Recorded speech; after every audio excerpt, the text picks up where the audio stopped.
Well, we're live now. Well, hello. That's fine. Raph can watch it on break. That's true. We were just discussing some hypothetical choices. Like, would you rather have, what was it, a cat with a human face? Oh, I got it. Don't you worry. Okay. Would you rather with a human face or a dog with human hands? Yeah, cat with human face. Does the dog have 4 human hands, or does it have back like paws? Instead of paws. No, 2 front 4 hands? human hands. I don't know which of those is worse. That makes sense. Here's my thing. It's like, it's probably harder to walk. The cat will be creepy, but the dog could choke you to death. But it's a dog. The dog isn't gonna want to choke you to death. Yeah, but the cat would want to choke you to death.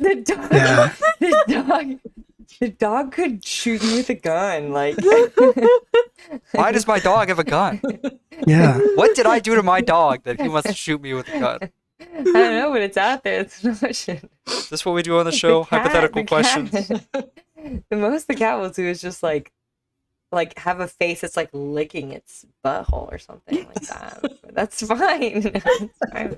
I don't think I'd use the word fine, but it's fine. All right. Well, anyway, we did it. I think regardless of whether you would choose a cat with a human face or a dog with human hands, we can all agree that what's most critical is safe gun ownership. Exactly. And that's the takeaway. Have a good night, everybody. Dog have a gun. Don't let your dog have a gun. Now that the stream is over, Raph, go watch the cat with hands. I mean, we are fully neck and neck here between these two options. Hi. Hello, everybody. I'm so sorry if this is your first time tuning in. We are live from the apocalypse. Normally, we don't. That's not true. This is actually pretty typical. But what we do is we play tabletop games for progressive causes and good organizations. That's kind of our whole thing here. So, we're on Twitch here, if you didn't know. And what you normally do on Twitch is you subscribe to channels that you like, and you give channels you like bits, and we don't want you to do any of that. We want you to take whatever you would do, whatever you would give to us through subscriptions or bits or what have you, and then give that to the organizations that we are fundraising for instead, because regardless of how much you give, Amazon is going to take most of it if you do it through subscriptions. And this way, the organization gets all of it. So if at any point you like what you see, you can hit !donate in the chat. We just finished fundraising. We just finished our charity cycle fundraising for Planned Parenthood and the Surfrider Foundation.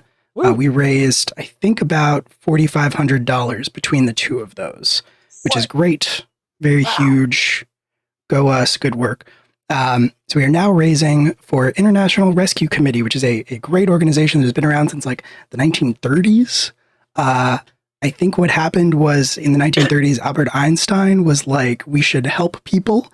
And the government was like, yeah, true. And then somebody created the International Rescue Committee. And that's how it went down. And I'm not making that up. It was created because Albert Einstein said it should be created. So if you want to throw some money to the International Rescue Committee, they help with humanitarian crises in 40 different countries, including the United States of America, because that's where we're at these days. If you do that, the McElroy brothers will scream at us. You are welcome to subscribe. We literally cannot stop you, especially if you have an Amazon Prime sub. That is included with your Amazon Prime subscription. If you do that, thank you. Baby. Slop that down, dude. Crack one for the big boy. I think I used it last time. I'm going to assume that's my mom and not somebody donating in her name. Hi, thank you for donating, and I'm very proud of you for finding the new link. Thank you. Thank you, Will's mom. Thank you for your donation. I will go ahead and add one to the advantage pool. So that is the other thing. If you donate, we will put an advantage in the pool for our players to pull from as they need to over the course of the session. Everybody say thank you, Will's mom. Thank you, Will's mom. Thank you, Will's mom. Thank you, Will's mom. So yeah, you're welcome to subscribe. We can't stop you, especially if you have an Amazon Prime sub that's included with your Amazon Prime subscription service. If you do that, Brennan Lee Mulligan kills a dog. So just, choose wisely. Decide where your priorities lie. 4 hands. They could be a dog with 4 hands. I guess that's the next poll: is what's Dog has worth, dog with 4 hands or it's dog got with 2 2 hands? guns. It could have 4 guns. Just saying. 4 guns. If This it's is what lying on you its want? back. Anyway, all of that being said, we are playing Class Reunion, which is a Dungeons and Dragons 5th edition homebrew game where the players are from Ohio. And that's not the thing. I spelled it wrong. The players are high school students from Ohio who have been trapped in a fantasy world for 10 years. They have been separated from each other. They have fairly recently been reunited. And now they're trying to figure out why they were brought here in the first place. And why their best friend, role model, hero, love interest, Ryan Beckinsale, was murdered right after they found him. They're trying to track down his missing body. And that has brought them to the necropolis of Barrow, a massive industrialized city of the undead, where they are currently trying to incite an uprising from the living factory workers. And it is for that reason that you ended up in a blood bar in the middle district of Barrow. You are a sick son of a. Gonna kill that dog. Oh my God, you're a sick. He's the bad guy. You. All the bad guys. Thank you so much. Thank you so much for your subscription. Sorry about the dogs. 6 dogs. Sorry about all of them.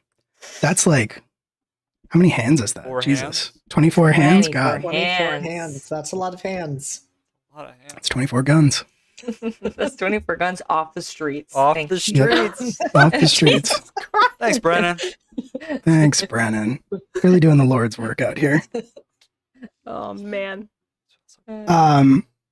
Yeah. So that's what brought you to a blood bar in the middle districts of Barrow, where you were approached by your mark, a vampire by the name of Marius, who sat down and decided to engage you all in conversation before dropping the bombshell that he actually knew Kelly already. And that is where we ended last time. And also, roughly where we will be picking up. Roughly. Roughly. Roughly where we'll be picking Was that a up. dog boy. joke? My Now it is, God, yeah. Yes. Now it is. Absolutely. All right, cool. So it is, oh, that is so loud. Sorry if you're hearing that. It was not supposed to be that loud. I don't know why it was turned up so high. Music going on? Okay. Yeah, there's a little bit of music. It's fine. All right, cool.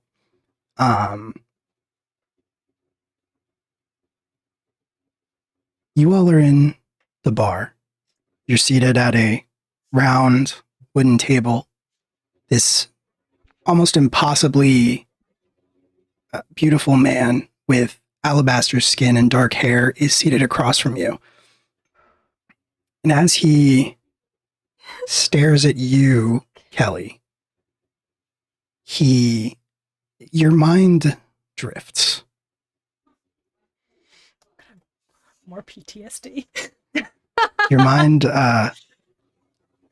mind drifts back to a very specific time that you remember very little of. Previously, it has pretty much only been flashes of memory. You got a little bit back when you reabsorbed that piece of soul from that haunted mammoth plushie. We all remember that. R.I.P. R.I.P. Tusky. Huskies. Tuskies. From beyond the grave. But you remember now. You remember looking up at the roof of a building from where you're lying on your back. And you remember seeing figures standing around you, looking down at you, speaking. You were sort of in and out of consciousness. And you remember very little about the specifics of what they were discussing, except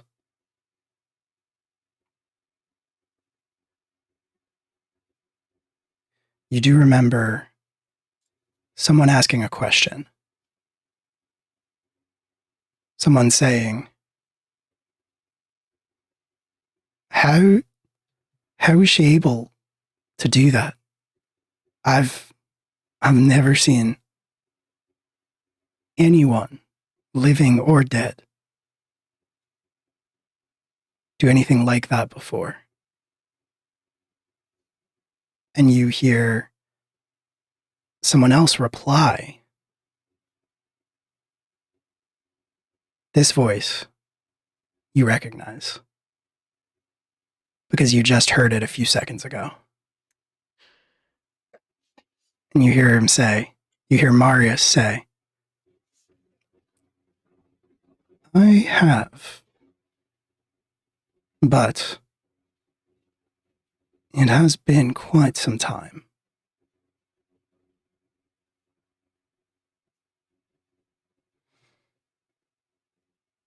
Well, let's move ahead, shall we?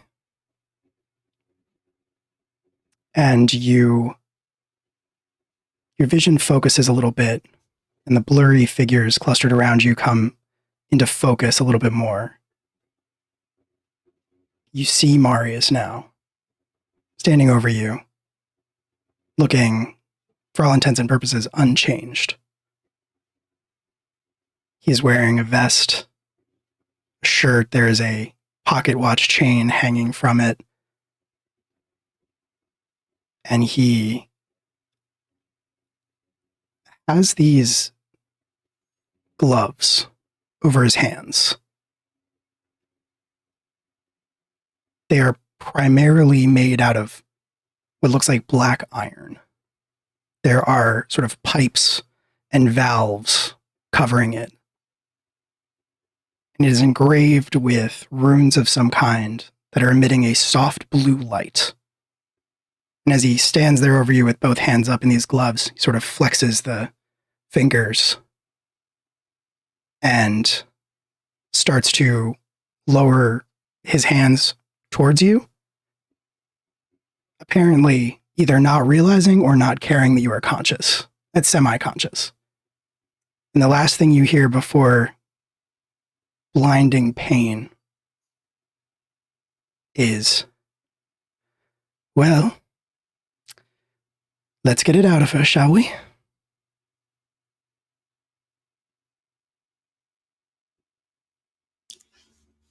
You come back to yourself in the blood bar. Marius, dressed actually very similarly to how he was in your memory. Different colored vest, different colored shirt. That same pocket watch chain, you're pretty sure. He's reclined very casually back in his chair, sort of a half smirk on his face, showing one of his fangs.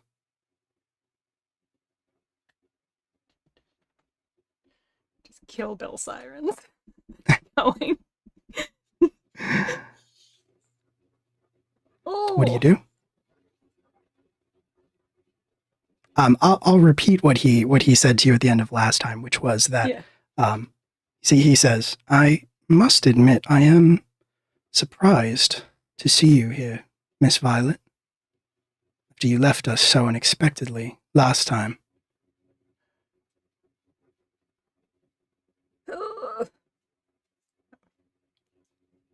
Okay. Gotta think about how the response is gonna be, because, well, right now it's a combination of wanting to, like, jump over the table and strangle him, and also being completely freaked out that this was the person that that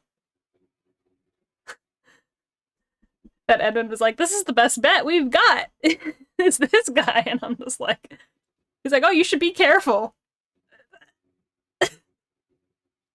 I guess in Edmund's defense, he probably didn't know this was the guy.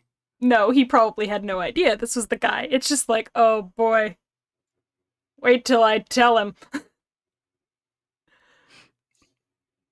So I think that is, as she goes through that cycle, and when she thinks about Edmund and she thinks about the others and how, like, there was a reason they came up here for this, she's gonna try to, like, pull herself back together as best as she can and just say,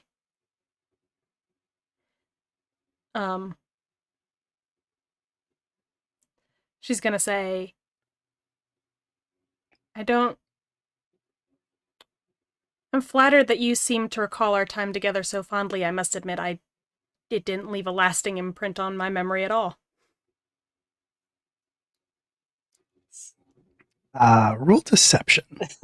Oh boy.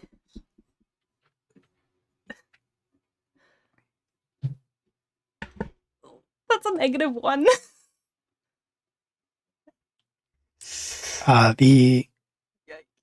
The Fingers crossed, folks. Here we go. Well, I haven't rolled it, so here we he go. Oh, wait. Do you want to take a I thought you point? Oh, I thought okay, you never mind. rolled a -1. Okay. No, my thing is a -1. I mean, you can spend an advantage if you want. Yeah, I'll spend it. Let me just roll Okay. a second one.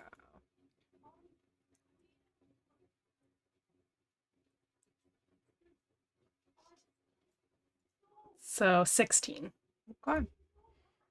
All right. 16 is not bad. You managed to keep your cool. Across the table from you, however, Marius, his mouth twitches up a little bit more at the corner, revealing a little bit more of that fang, and you're not 100% sure he buys it. That's fair. Kelly's not entirely, like, she's kind of just trying to keep that same kind of, like, attitude that they came into the bar with as best as she can. Right, absolutely. Yeah, you are not like freaking out. You're not jumping across the table. You're keeping yourself together. Absolutely. He looks around. He looks at you. He smirks a little bit more, and then he looks around the table at everybody else, and he says, "I will admit, I am surprised that you rose as one of the gluttons. I would have expected more from you."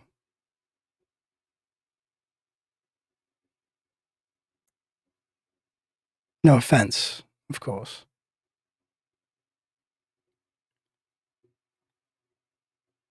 She'll do like a one-shoulder shrug at that and say, you know, I don't think I rose as anything. Been spending a lot of my time trying to undo whatever you guys did, so I don't think I rose as anything.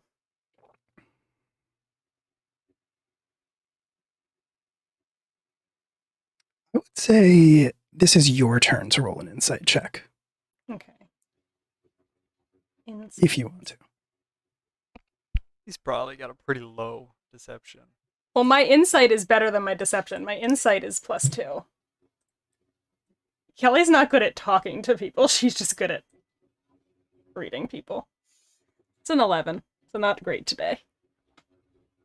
Okay. You did roll better than he did, though.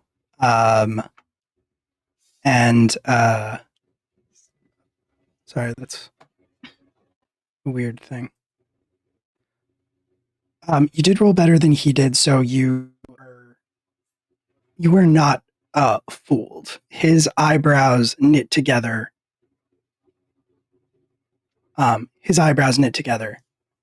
Like he is confused for a split second before he covers it up.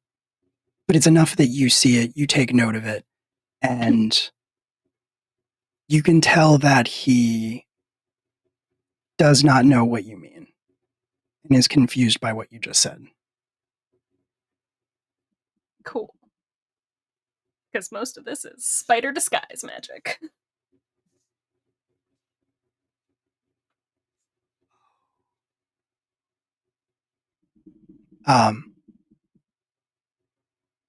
He'll keep talking, and he'll take the opportunity to fill the silence and say, we had thought that you had left. We had thought that you had left us. At least that was what I was told. And I was not led to believe anyone could survive the exit you selected. And yet here you are all these years later. And clearly you just went to ground. I don't know. It was a pretty high jump, but I did okay. I have no doubt, Miss Violet, that if you had jumped, as I was told, you would have met your end. I'm not sure how you fooled my men. I'm not sure where you've been hiding.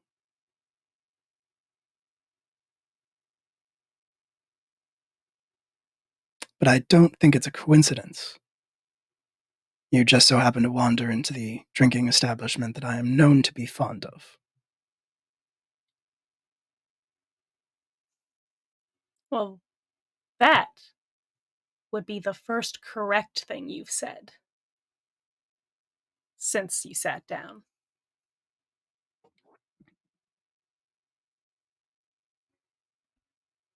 I'm here for the same reason I was here the first time. But I don't think you ever bothered to ask me what that was. No, I assumed it was some such overthrowing the shackles of industrial oppression or some such. So you do pay attention to people other than yourself. The living are very dull creatures, Miss Violet. They repeat themselves. It's usually because people give them a reason to have to.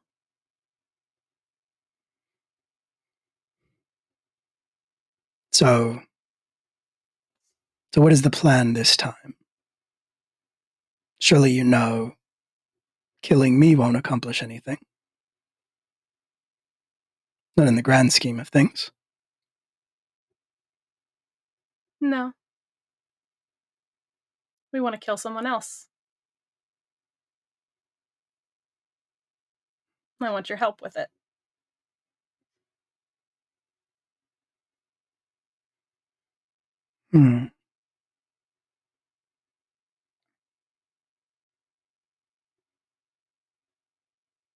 I see. I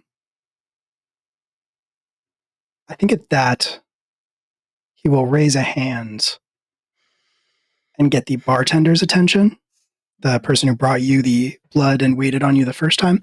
You managed to convince that you were very important people. He catches the bartender's attention, and the bartender gives him like a look, like like that sort of a waiter look of like, "What do you want? What can I get you?" And Marius just says loudly enough that everybody in the bar can hear, and says, "Out." And right away, the bartender is going to start sort of herding people. People are already getting up because they heard him. They heard Marius say this. They're already getting up and heading towards the door of their own volition. The bartender is just sort of following after them and sort of sweeping them out. And as he does so, the bartender is also going to leave. He's going to be the last one out the door. He's going to shut it. And then you're going to hear a lock click as he locks the door. Kill Bill Siren's going even louder. Marius gestures at the empty bar and says, now we can discuss business. I want to top him off. Okay. From the blood bottle? Mm-hmm. Nice. Smooth. Okay. So Yeah. smooth. he will. I pour him. It's very high. Yeah. Okay. Cool. Unless we have to drink the better. You trying to pawn it off on him? Yeah, I'm trying to make it look classy though. After you do that, he will sort of keep talking, and as he does so, he will take the bottle from you, Max, and return the favor by pouring the rest into each of your glasses, sort of splitting it up between whatever's left between the four of you. Mm-hmm. And as he does so, he will say, "You have my attention. This is a matter that I have desired to see through for some time. But I will need to know how exactly you plan to accomplish this before I back a losing horse, as it were."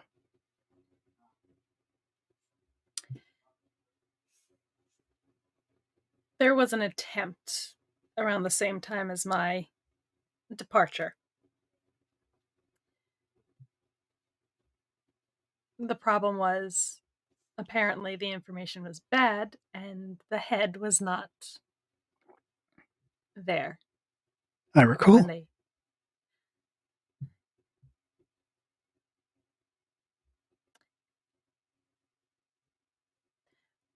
We don't have any problem taking care of it ourselves. The issue is knowing who we're looking for and where they'll be.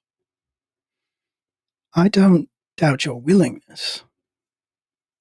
I only doubt your capability. Do you want to show? Once again, you misunderstand me. Whether or not you could kill the head if you were to face him, which, to be clear, you could not. You'd have to get to him first. You'd have to get him alone, and you'd have to get him undefended and unprepared.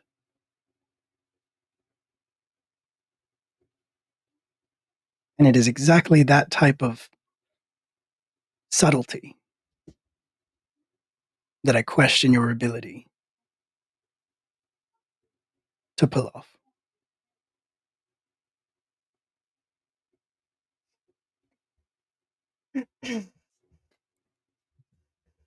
So I'd like to hear more about your plan.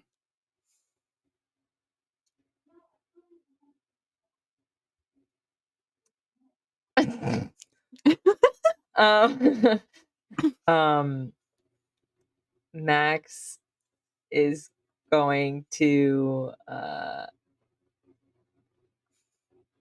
actually I'll wait. Does he have like a private bathroom or something? You know, somewhere you'd probably want to be alone. Well, we did establish last time that canonically that undead do have to use the facilities from time to time. But he Alone, undefended, unexpected, vulnerable. He guards the location very, very carefully. He has his own. Presumably for just such a reason. In fact, I believe it has been several centuries at least since anyone else saw the inside of his sanctum. But do you know where it is? Which is not a euphemism. The sanctum is a whole building. It's a whole building and nobody's seen it. The inside. But we can see it from the outside. Yes. Okay, so it's not invisible. It is the highest point in the city. Well, Max is really good at climbing. Super good. Good. Great. Well, is that the plan then? You're right about us not being very subtle. Yeah, that's fair.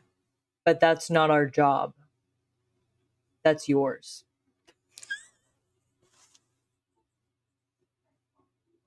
Do tell.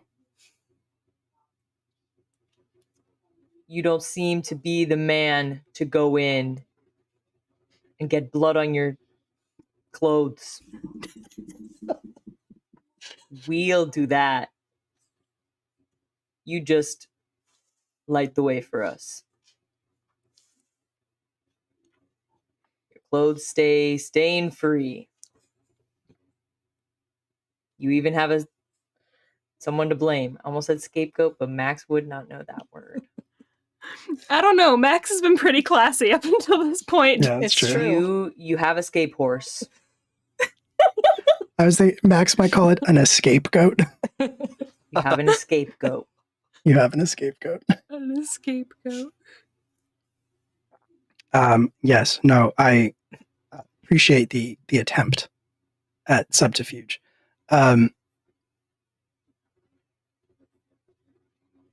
can tell you where you can find him, and then you will die going there.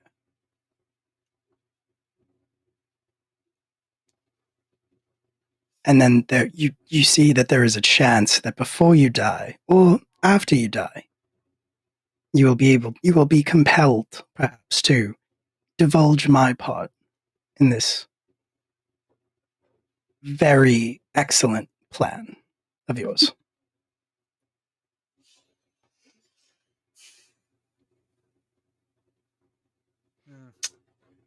Does he have consorts or anything like that? I mean, does he have those he favors outside of his business in his leisure It's hours? an interesting.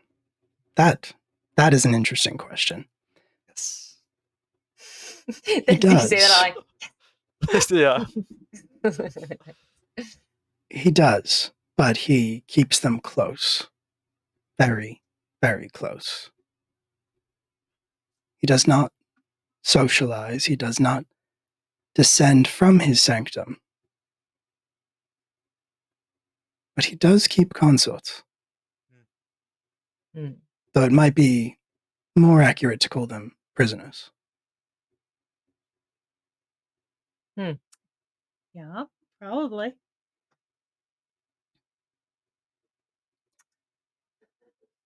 How might one become a prisoner of the head? Well, I suppose you'd have to do something to get his attention, get yourselves captured, and then present yourselves as interesting enough to merit imprisonment instead of death. Hmm. I don't like your odds, if I'm being honest. You don't know our odds. I mean, honestly, I think we could do that. I don't want to do that, but I think we could. That, assuming in the very small chance that everything goes according to plan, would take some time. And now that Getting we have his had this attention? conversation, yes, to get his attention, you would have to get other people's attention. Do you understand how this works? So you would have to do something to get many eyes on you. And then you would have to get captured doing that thing. And then you would have to somehow wind up before him when the more obvious and easier solution is for whoever catches you to just execute you, or more likely, eat you right then and there. First. And given all of that coming to pass, you would have to entertain the head enough that he also decides to spare you. Is it just the four of you? Yeah. It doesn't have to be. Well, that changes things slightly. Because if you were, say, to have a larger group of individuals that you could mobilize, it gives us a little more breathing room.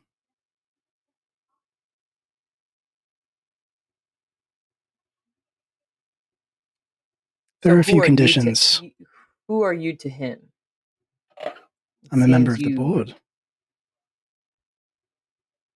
So are you not our gateway to entertain him? No, I'm afraid the head does not care much for me. I have made my dissenting opinions known a little too often. Mm. And aside from that, he is a deeply paranoid individual under the best of circumstances. Hmm.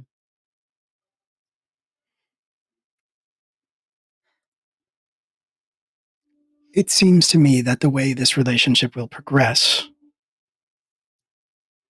is that I will help you construct a plan. By which I mean, we'll make a plan for you Yes. that you will then carry out. Hmm. And in exchange, I go about my life, my afterlife, with no involvement as far as anyone is concerned. And as you so aptly put it, without blood on my clothing.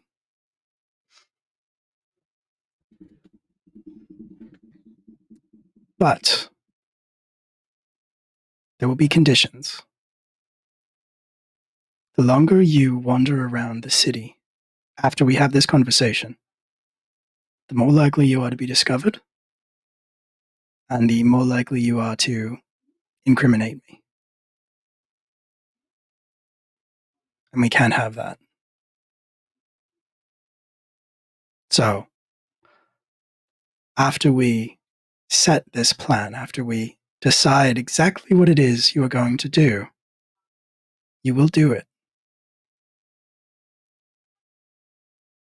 as quickly as you can.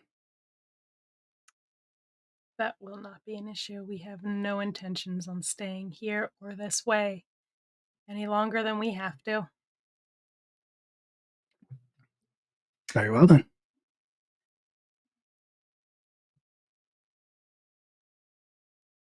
Do you have something to say?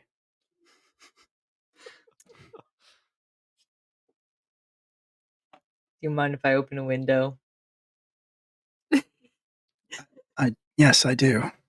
I have to consult. I have to This is consult. This is a clandestine plan to overthrow the leadership of a necropolis. You cannot open a window. Okay. Good. Very good. Your largest issue, at least in the short term, is going to be reaching the Sanctum. Mhm. Now, the Sanctum sits at the very top of Mortar Spire.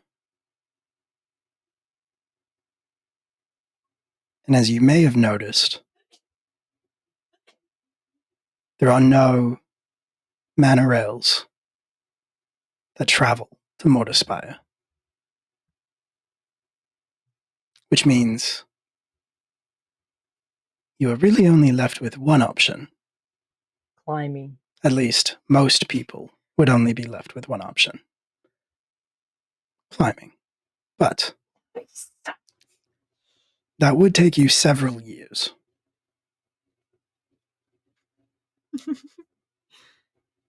And that's a bit outside of our timeline, I'm afraid. Mhm.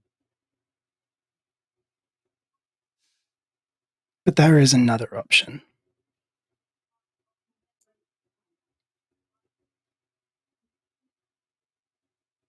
He fixes you, Kelly, with a very direct look. The, sort of charming, foppish air he cultivated when there were people in the bar has completely dissipated by now. He is all business. He is not smiling at all.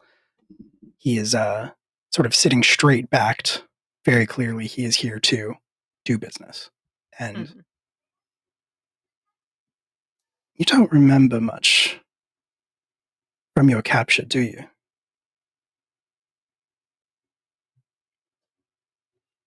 It's hard, too. I try. Some of it comes. Some of it doesn't make any sense. I would imagine not. You were quite frenzied. And I don't imagine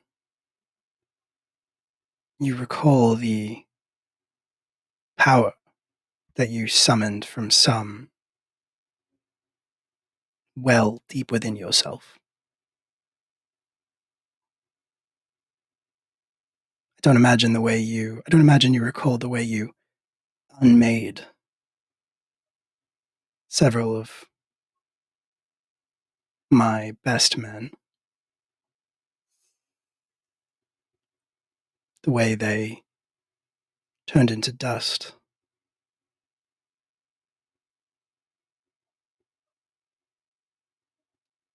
I just remember the storm. Now that came later.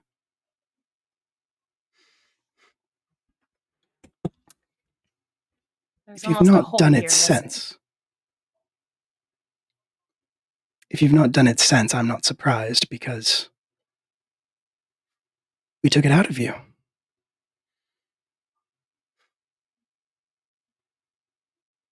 Whatever it was that filled that part of you, your soul, perhaps, for lack of a better term, was powerful. I'd never seen anything like it. And I surmised correctly that if we removed it from you, we could make use of it. Over the years, we have. I've found ways to slip bits of it into a great many projects and objects.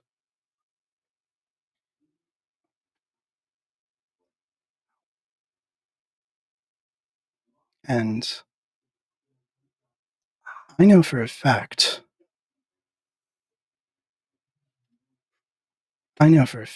that there is at least one mana rail put into production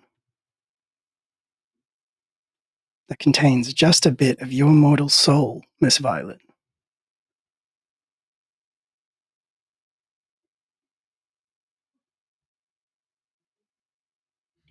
Now, where it is in the city, I cannot say.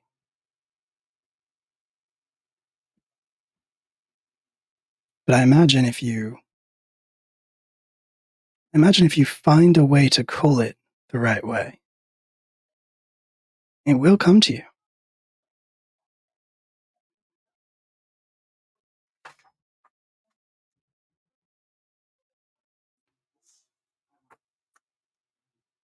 I imagine that would be so. I may have encountered one of your projects before this. I may have gotten some of what you took back.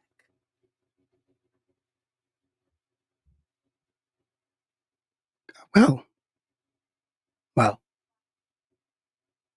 I'm glad.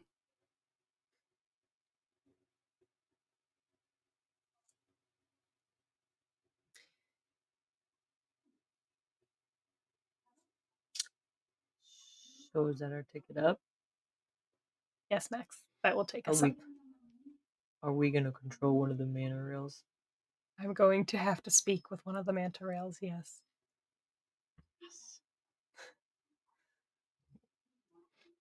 I believe that is your only real option. But I don't imagine it will be as simple as that. I don't imagine you will just be allowed to climb to Mortar Spire unaccosted. there will likely be other monorails that come after you, attempt to stop you. You will be outnumbered.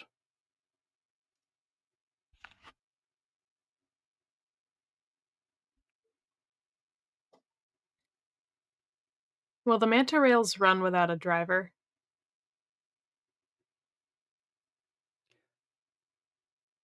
They are autonomous, but they are not purpose-driven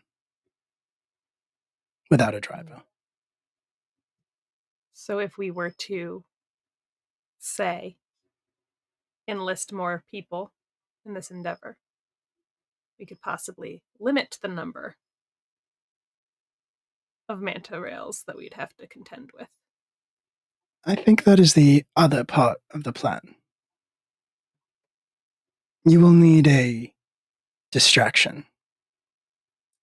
Something to hold the attention of the city at large. Something sufficiently loud, flashy. Manta rail riot hours. In the notes. You accomplish these things, and at the very least, I believe you will reach your destination. Now, from that point, things get a little bit trickier.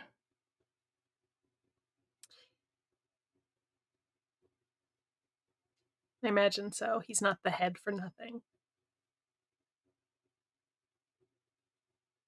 Quite right. Do you know who his prisoners are? I do not, at least not with any assurance, whether they have died or changed, whether he has acquired new ones, cast out the old ones. That I cannot say. I do know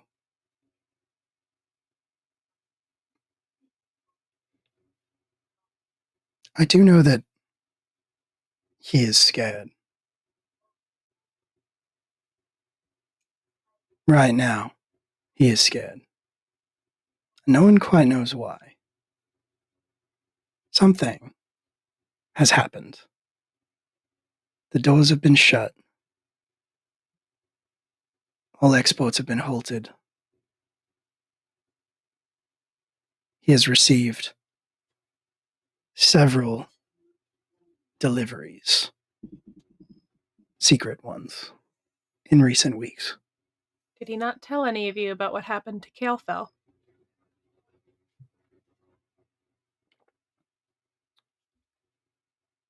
No news from outside the city has reached us in quite some time. How long ago did this start? I'd say maybe a month.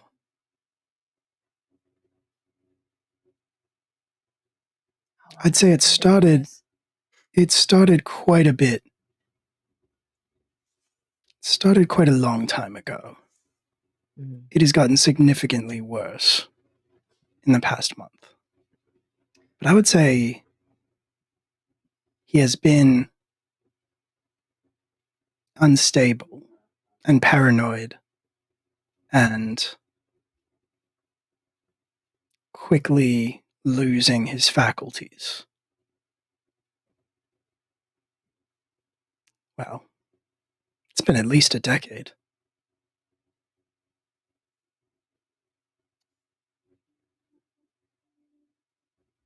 Does the name Ryan Beckinsale mean anything to you? No. Should it? Insight check. Does Yeah, feel free. Beckinsale mean anything to this guy? Ryan Beckinsale means something to... It's true. Nice. It's a 16. You all have -1 on your social rolls? Yep. Nar. What is it? An insight check? Oh, I have a 0. That is technically better.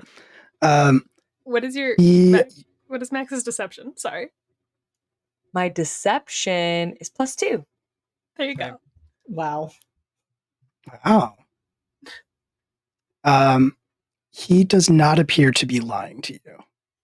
But he does not appear to be lying to you. He does, he says, no, I don't know anyone by that name.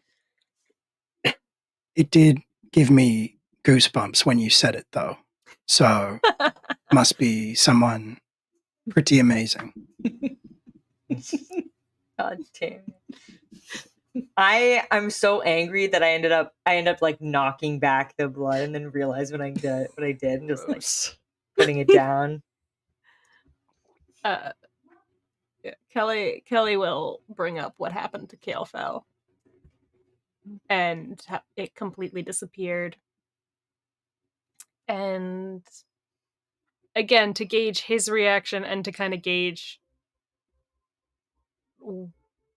with the head if this would be a concern for him, she will mention that somebody claiming to be the Raven Queen was there.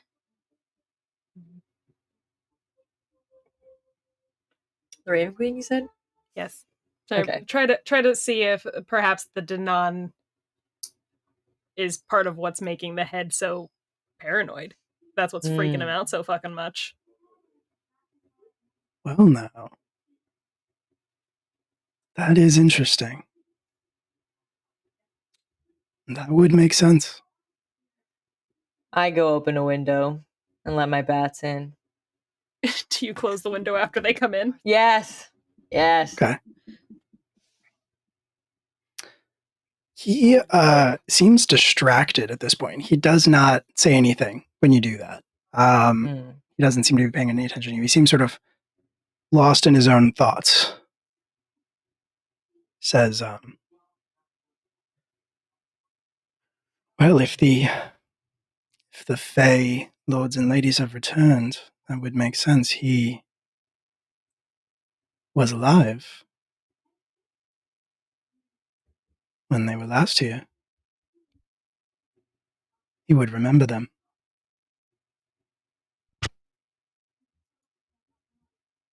Barrow is an interesting place.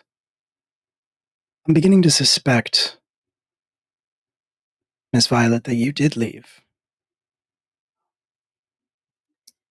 I told you it was a very long jump. Interesting. And if that is the case, then it makes sense. You are not as you appear to be. None of you.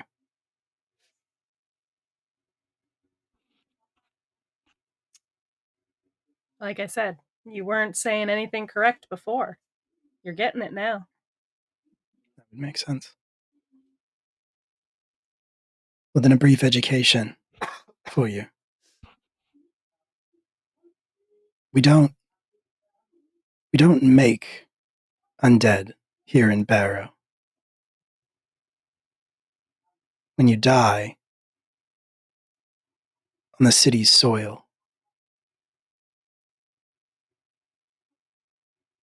if you are worthy,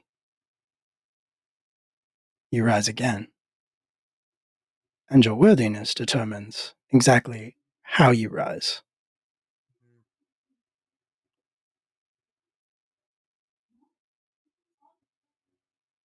This city comes from another place. A long time ago, yes. This city is not of this world. It came from a different one. I came from a different one. But the head... He's like the spider. But the head is of this world.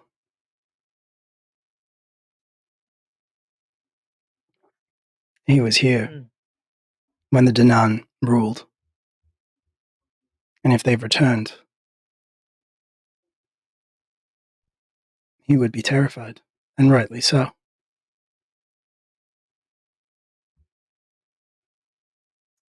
She is here to judge him.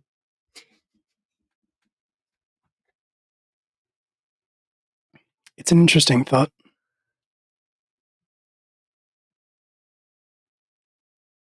I suppose time will tell. I don't think that was I a don't thought. I think- think that was a fact. I don't think. Full sentence for Max. I don't think.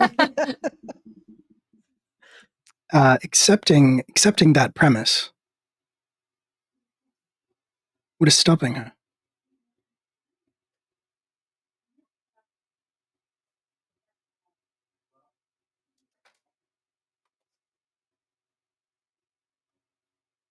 At the moment, it's the path to him.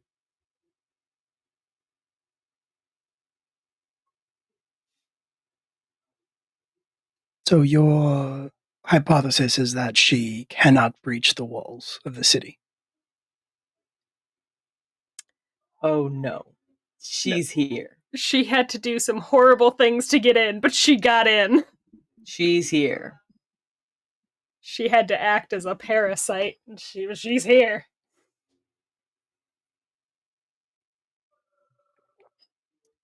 Well then, you seem quite well informed.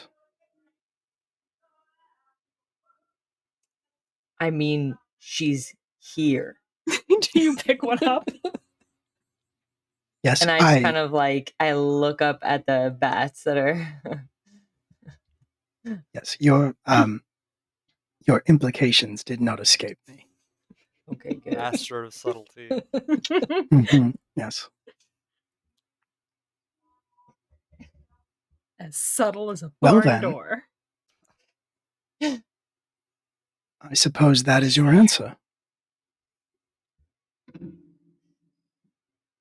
If you have brought the Raven Queen with you, and she is in fact here to settle some sort of displeasure or disagreement with the head, all you should have to do is get her into his presence.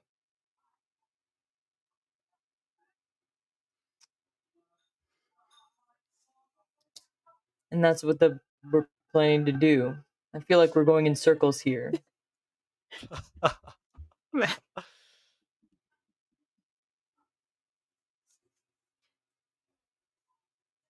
I was think the waiting to hear a thought about how you were planning to kill one of the most powerful undead beings in the city. And now that you have revealed your hand, I suppose we have our answer. And you can begin your brave and daring plan. When this is over, are you going to do right by the living?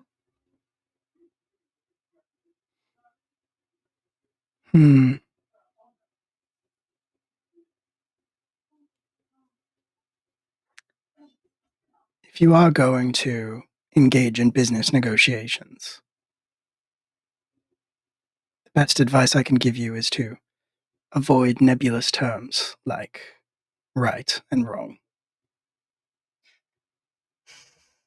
Here's my question.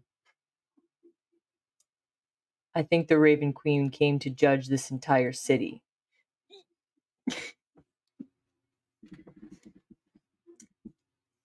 You want and ask for protection to keep your humble life.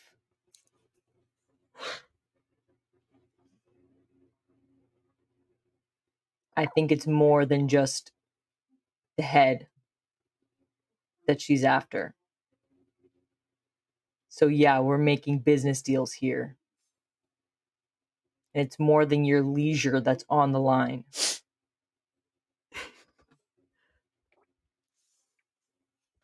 So you can provide assurance, if I understand the terms correctly, you can provide assurance that the Fey Lady of Death will only kill the head and spare the rest of the city. If, presumably,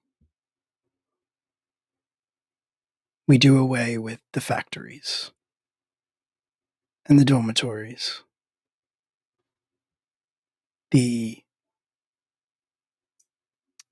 miserable shifts, he says very purposefully. Yes. And that you let them leave the city. I don't see an issue.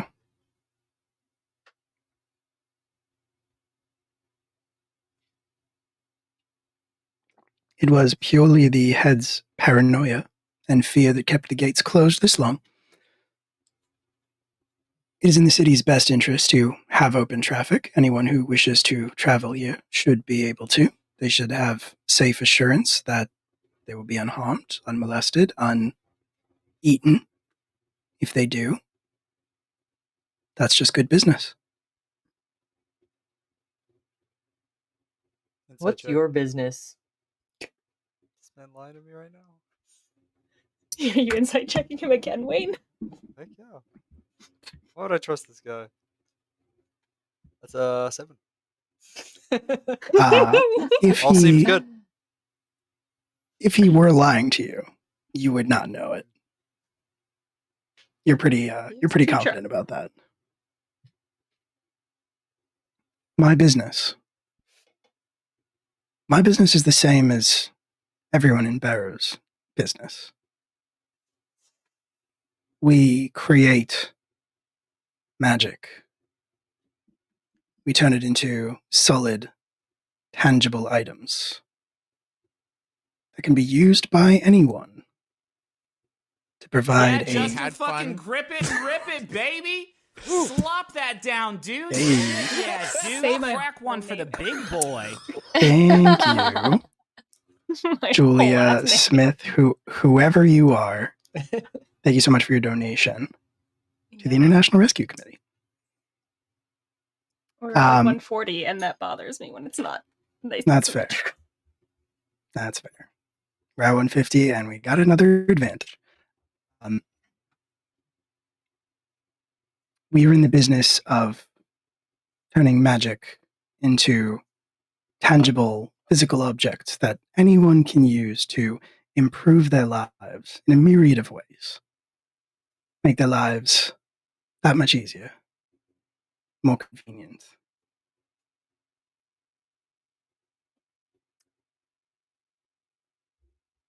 I think you may have misunderstood.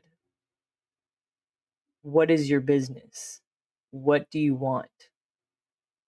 I can't imagine lifetimes of sitting around pretending to be the most popular guy in town, being the most interesting thing that's a part of your life. You trying to Well, first of all, un-Ryan Beckinsale this man? I'm trying to rhyme back sales, man. first of all, I'm hardly pretending. And second of all, my only stake in this is to have the paranoid ancient man who has been holding us back from true profitability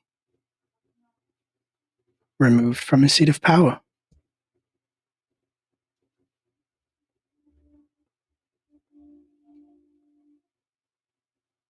And who would replace him? Well, the board is already in place.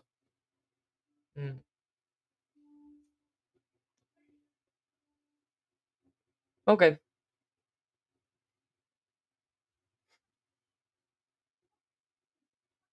He, I will say he looks a little surprised for just a second. Nice. That's all it took. Board. Noting that surprise, Kelly will say, she's like, when you think about it in the grand scheme of thing, we're not asking for a lot. I don't even think everyone would leave Oh, There's I agree. I think a great many of them will stay. I think a great many of them will seek out work.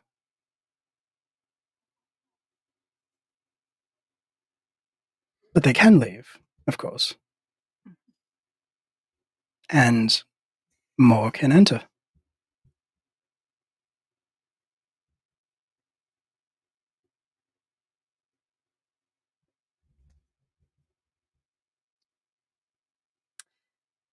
I think we have a deal then. We do. Do we shake on it? Do we drink on it? How do we do these things with? Well, it seems Pretty hardly good. necessary, and your friend has already finished his drink, so Yeah. It's the true. deal was made the second the bar cleared. I could hardly let you leave alive if we were not able to reach terms agreeable to the both of us. That would be far too risky to my interests.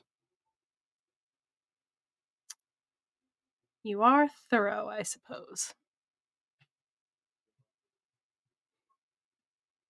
It comes with age. I do have a question.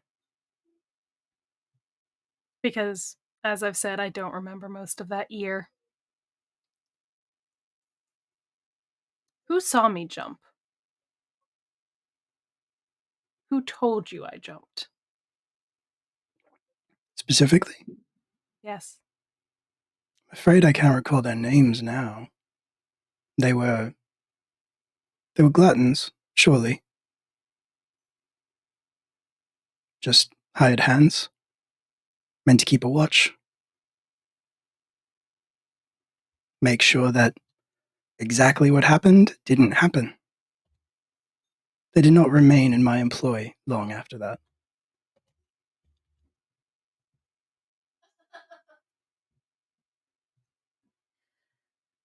Well, there's that.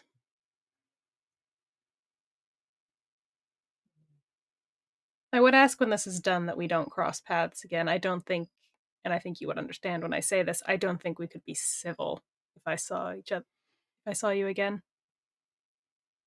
Considering I what will, was of course, respect your wishes.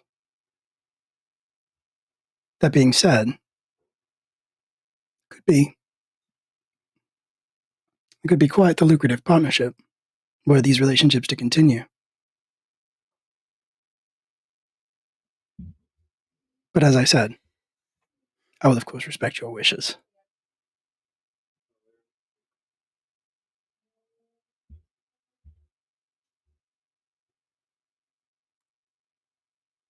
I think we're done here for now.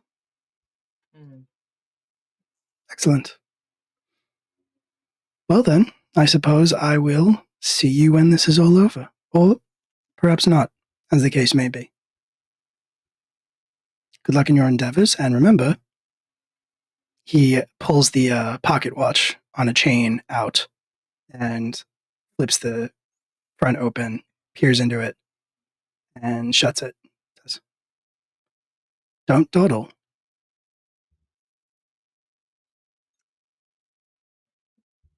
And then he will leave the bar. Can I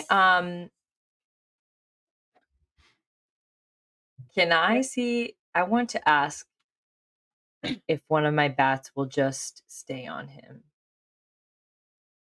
Just like follow him? Yeah. Okay, interesting. Because we know we can't trust this guy. I mean, that's up to you. That's a judgment call. But we were told we can't trust this guy. Maybe use an insight. Yeah. This guy. That's true.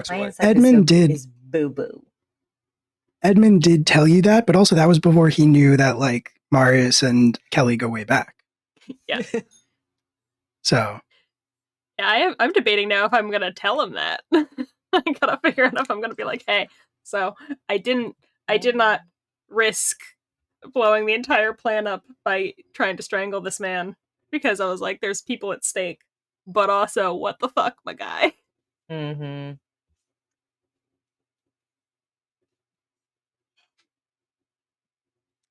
So you do want to try to send a bat to follow Marius? Yeah. Okay. I believe that is an animal handling check, right? To make your bats do things? Yes, it's not like technically a thing I can, it's not like a listed thing I can do, but Right. if it's something I just want to ask, I'm assuming my logic is this is in their favor, considering I'm assuming the Raven Queen can see what they can see. So keeping tabs on someone who is going to help us and her get to the head of the operation here might not be a bad thing. That's fair. So do roll animal handling. Erky. My animal handling is +3.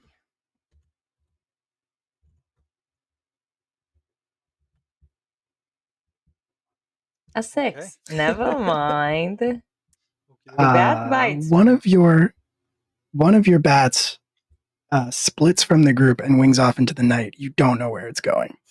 Okay. Okay. Cool. I'm like, Doing it. Get the rights. We got him, boys. It might be doing it. It might be doing it. It's hard to say. Anything could happen. All right. It's true. So What are I you do doing? know You are now alone in this bar. Kelly just kind of like folds over to like just put her head down for a minute and just like do another little yell into the table, just a muffled, just wraps her arms around her head and just does like a muffled scream. It's been kind of a theme for you the past couple of weeks. yeah. It's been a rough few days. What kind of what time of day are we looking at here? I mean, it's very hard to say in Barrow. But if you had to guess, you'd think it was maybe about afternoon. But like, Barrow doesn't really adhere to like the 24-hour cycle. More a question of like, how tired am I right now? Does it feel like I've been waiting for a long time? Kind of like that. It doesn't. Your undead bodies don't feel physically tired, but like your brains are definitely sort of like running on empty. Yeah. We definitely need to rest before we go into combat with, you know, anyone. The mayor of Shit City. But so probably before we go strolling into the big old manta rail nest and start cooing around for the one that's associated with my soul. My baby, as it will. Were you able to tell with the Tusky? I mean, they felt wrong from the second I touched the first one back in my room. But you had to touch one. In that instance, I touched it, yes. I think there might be, maybe now that I know that I'm looking for it, and now that I've gotten a piece of it back, maybe it'll be easier to try to tell, but if I have to touch a bunch of manta rails, I guess I will touch a bunch of manta rails. Well, we can cannonball into that nest if you need to. I also, when I tried to send out a sense, I could kind of tell that you were a little different. So, I mean, I've never really tried to fine tune this thing, but maybe like a ham radio or something, if I pick up your signal, maybe I could, send out a ping. Do you still have that spell? Can you just lock it onto my soul? Just be like, I could try. I could do it a bunch of times, I think. Maybe. I don't know how magic works. Well, I think you're talking about two different. Yeah. You're talking about two different spells, I think, because you're talking about divine sense, which is what I used. Yeah, and Kelly got her part of her soul back. Julie is talking about find object or whatever that other spell is called that you have. Yep. Could probably do that too. Find soul. Find soul. Find soul. Souls are objects in D&D, so it's fine. If it was able to be taken out, split into pieces, and put into other things, I would say yes. That's what I'm saying. That's what I'm saying. All right, so you are leaving the bar behind, presumably. Are you headed back to the factory district, back down to Bloodside? I think yes, because I think we now have to make a discussion about we need to get some people to help us break into the nest and take over some manta rails so that we are competing against less of them. And also because we need to find some place to rest. And we need to figure out a big distraction. Mm-hmm. See what maybe they have in mind. I mean, taking over the manta rail system might be the distraction. That's true. They might have something to add to it, but I think that'll be a pretty big one to start with. All right.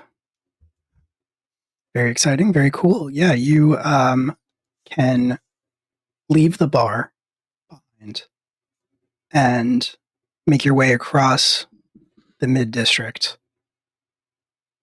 to where you caught your mana rail up here and catch another one that's heading back down. When you reach Bloodside, when the I look giant at Kelly when we train get into the mana rail.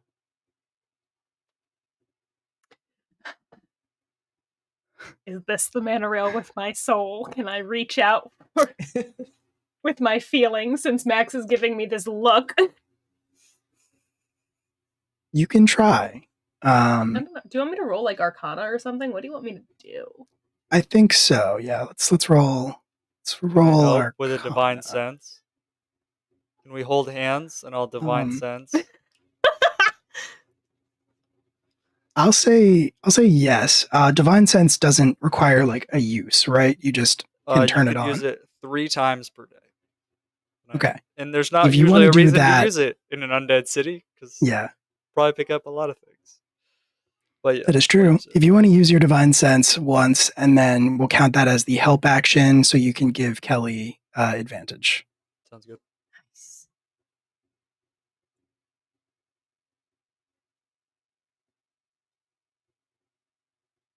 I don't know if I'll need the advantage. Do it in case I mean, of crit. you got it. So yeah. Yeah, I'll do it again. If she crits, will it be this one? That would be cool. That would be cool. So That would be We're in, cool. boys. So it's a 20 on Arcana to sense the other piece of my soul. 20 is a very good roll. You kind of close your eyes and extend your senses. You sort of reach out for that same feeling that you had with that same sort of feeling that you had with the Tuskies when you saw them. That same sort of familiarity, but like it's profane.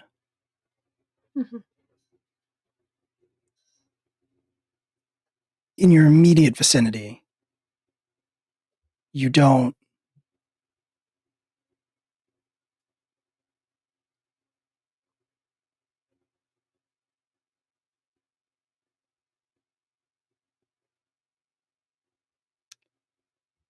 okay.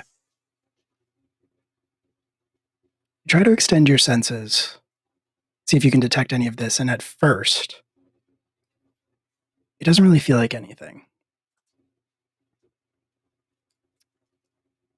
But when Wayne tries to help you, and I imagine Wayne, now that you know this is something you can do, you kind of like, how are you doing this? Are you like reaching out and like taking Kelly's hand? What does it look like? I imagine like Kelly is maybe eyes closed, like trying to really sense what's going on, and Wayne just takes her hand, and then like Toph and Avatar, like a pulse just goes out. Nice. Yeah. Yeah. Top Spirit it up. location. Yes. Kelly.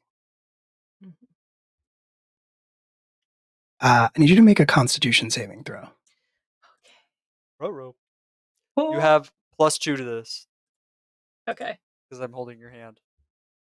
Okay, so that'll make it a +3 instead of a +1. So let's see how we do, friends. Power of friendship.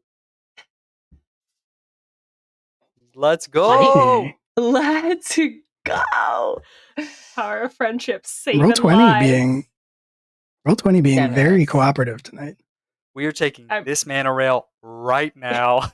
To the head. Let's go. I've got no Um, I've got no good spells left. So when Wayne reaches out and takes your hand, it's like the world opens up for you and you can sense so much more. And at first, it is incredibly overwhelming. At first, it threatens to take you out of your seat and force you to curl up in like the fetal position on the ground. Just from the sheer weight of it. And it's not a particular sense. It's not like a noise. It's not anything really that you felt before. It is just a lot. It is just a pressure. At first, you realize that what you are detecting is like undeath. It is necrotic energy. And the city is full of that. But after you are able to get over that initial wave and narrow it down a little bit, you sort of find the frequency of your own soul's background radiation. And while you don't know exactly where everything is, you are sort of connected to it. You do feel like you could maybe reach out, no matter where you are. And separate from these sort of concentrations of your own energy,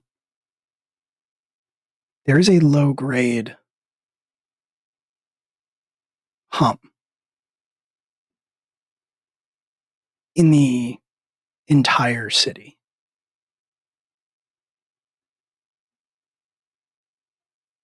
Of your own soul's energy.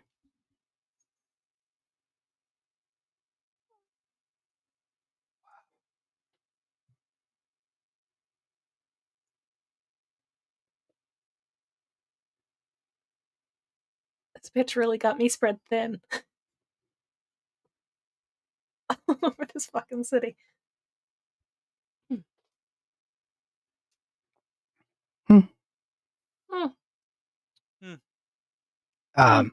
I think, given that you make a noise, you probably sort of double over on yourself. The driver kind of looks back over his shoulder and says, she all right? Yeah, I ate a bad foot. Really working around with it. Oh, don't get me started. Yep. Quality of feet ain't what it used to be. Hey, don't I know it? Yeah, where'd you get it? Is it from Wiki's? Did you get it from Wiki's feet? Down on the Wiki's mid-level. feet. That, you know what it is? That must be it. You and I, we met the same guy at Wiki's. Did he sell you the foot under the table? He said he's got a special foot deal going on.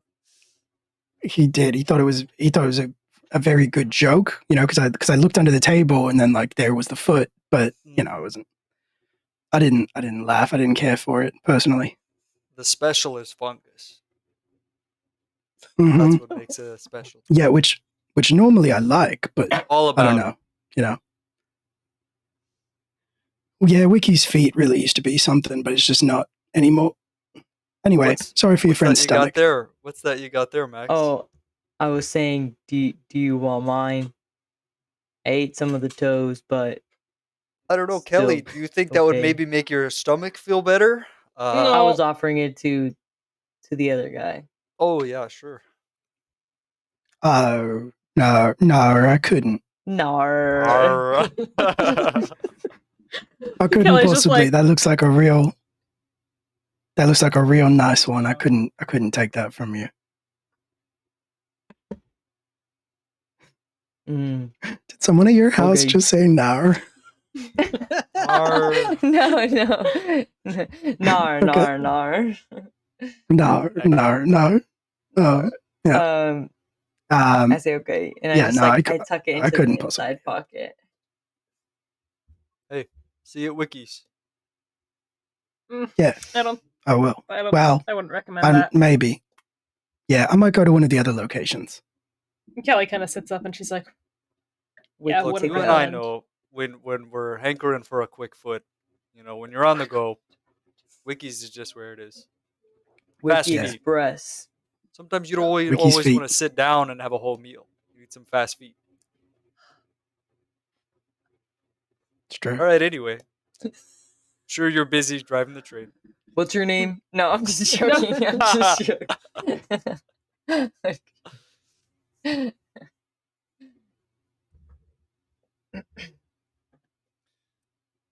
So, you ride the monorail down to Bloodside, where it lets you out next to the factory district. You can make your way back over there. You're trying to get back into dormitories? Yep. Okay. You will have to sneak. You will have to sneak your way in there. So we'll need some stealth checks. Now that you have done it once before, I will give you advantage for familiarity. You can try to sneak Yes. back in the same way you did before. And as long as they haven't discovered that in your absence, you should be fine. Oh, considering they left it for 2.5 years. Wow. Hey, 1 sec. I got a 1 and a 20. yeah. Which one do you want to get use? advantage? You do. Did you say advantage or disadvantage? Advantage, right? I said advantage. I'll take the 20 then. It's a 19 Yeah. for It's a good Kelly. choice. 14. Yes, and mine was a 17. Okay. Nice. Cool. Very good. Yeah, you were able to sneak back in through the empty factory without being spotted. You were fairly certain. And you can make your way across the open yard, the open work yard, into the dormitory through one of the back ways that Edmund showed you.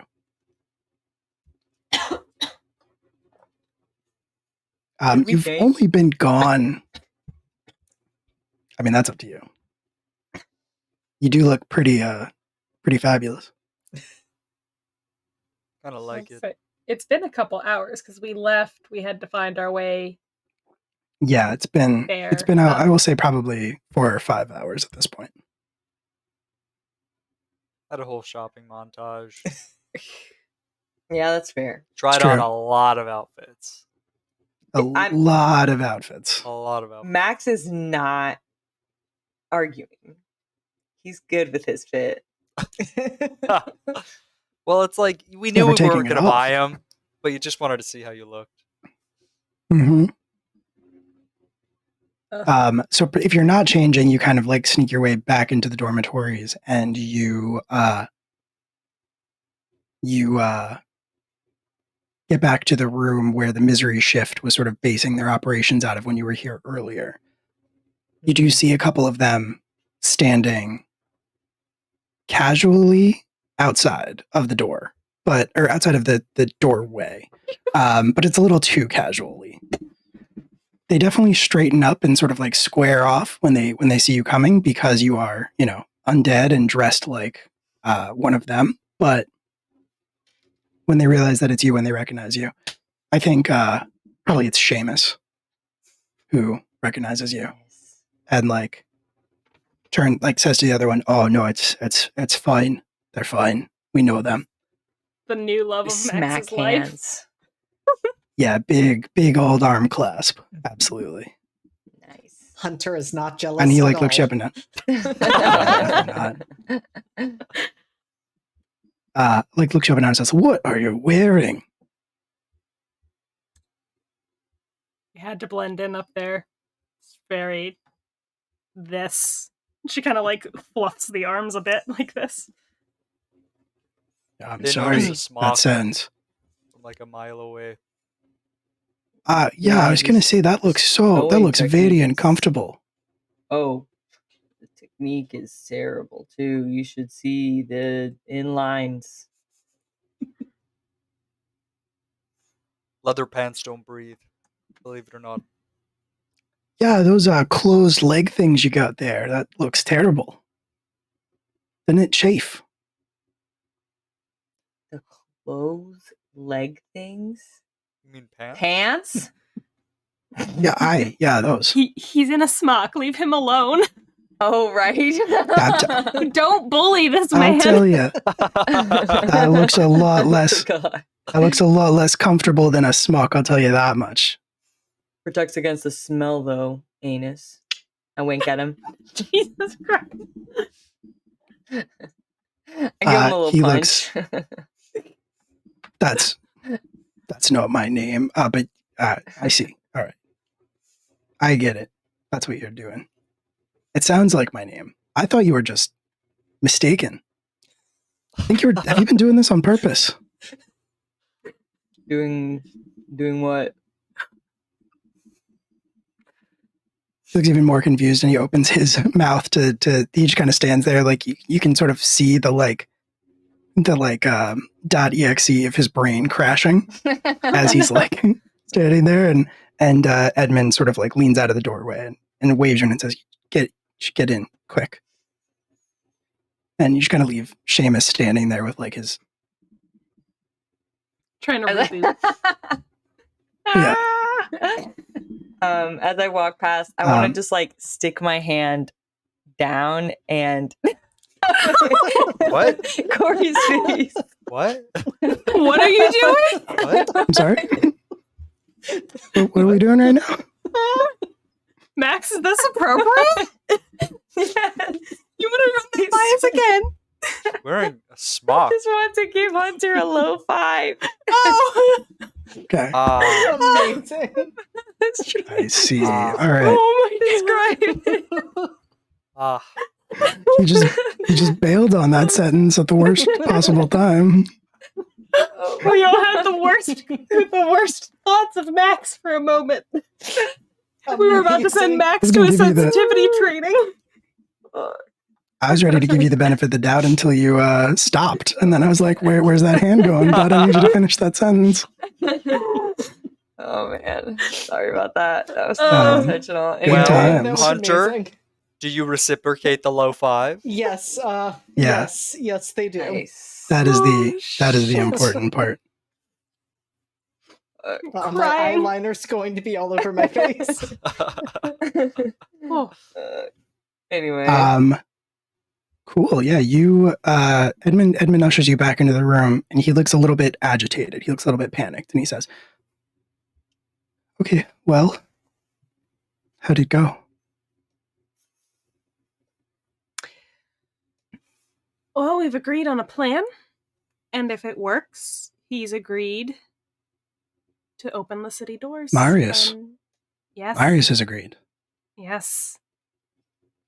seems you know less than you think you do. I just reach out and just I'm just smack saying, Max he agreed. once in like the You agreed. One- You just- agreed. just once in the pectoral. I don't flinch.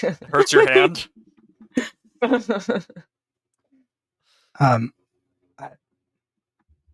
I mean, that's amazing. I don't know how you managed to pull that off, but what's the plan? The manta rails. It seems as part of my year when I was here after we were separated. there were some projects that they tested me on, and one of them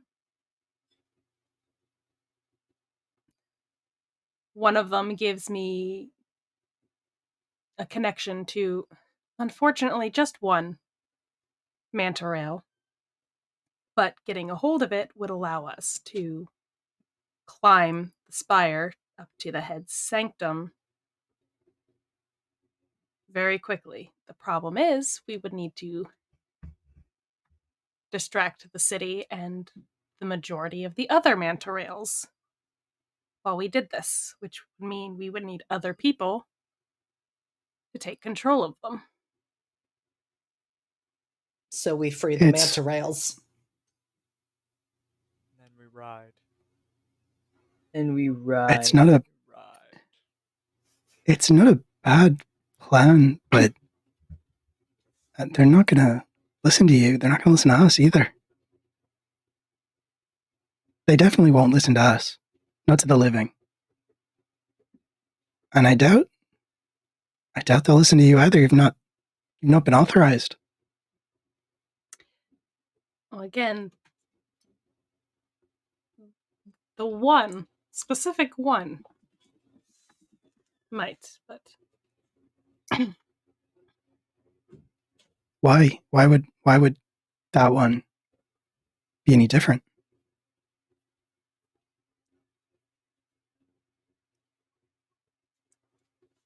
because it's a part of me or I'm a part of it. It doesn't. I don't know the easiest way to explain it. They took something from me, and they used it in projects, and one of them was this manta rail project. And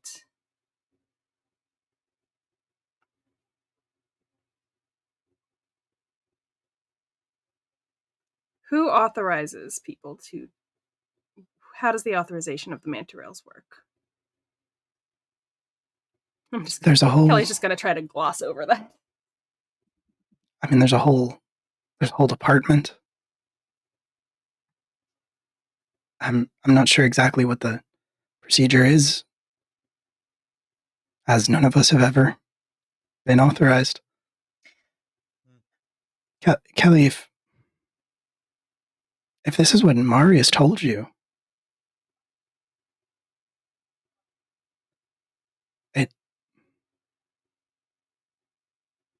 I'd say it sounds like a lie, but it's not a very believable one if it is.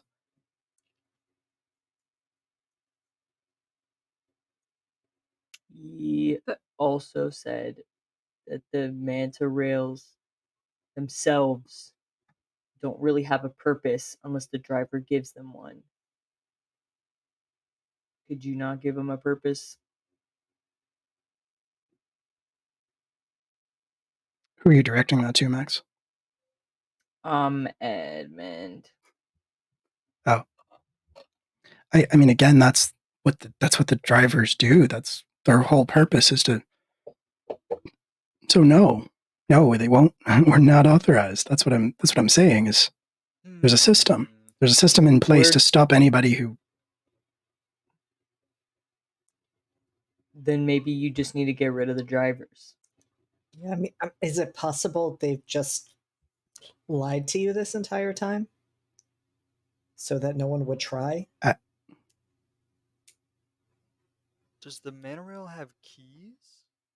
Does it have a steering wheel? Have we noticed that when we were on? No, it's some kind of mental link. It's driven by purpose, quite literally. And if they don't have a purpose, I'm assuming they head back to the nest? Yeah, who knows what goes on in their minds, if they have minds. What if, we hijack them? Like you break in. That's and what I'm saying, take one of the guys driving the train. We don't have to be the ones driving it. We just need it to be moving.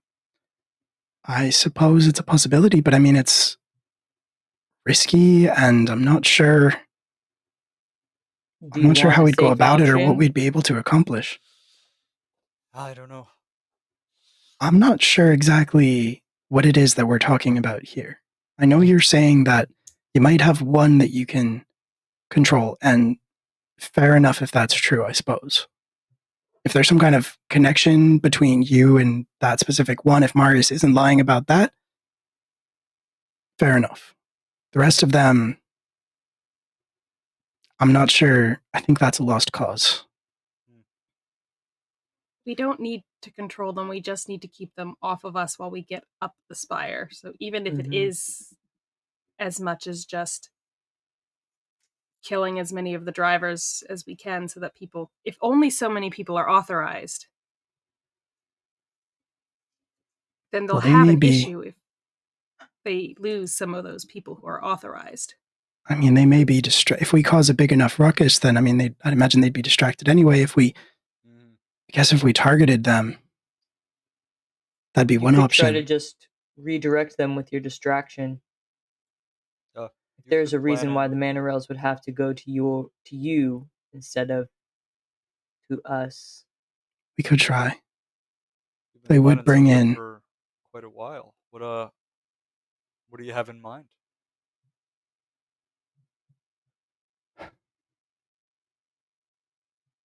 If we can get people up in arms, if we can get them fired up, then I imagine we'd have most everybody not much to live for here in Barrow. There's a chance of things changing if there's momentum. I think most won't fight against it. Most will get swept up.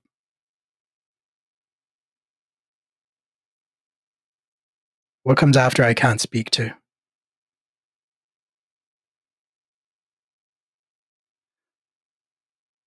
So, would you say that you could lead this force? I mean, if we're out doing our, clandestine operation, if we've got one, mana rail that we can use, that means we need you to charge. So, you've been doing this for a while. I mean, people know you enough and trust you enough that when you call to arms, they will come. I could put the call out, but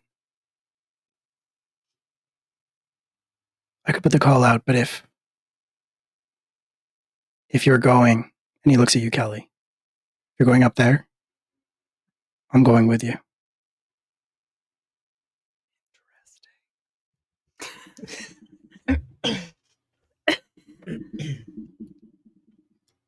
I'm not letting you go off by yourself again.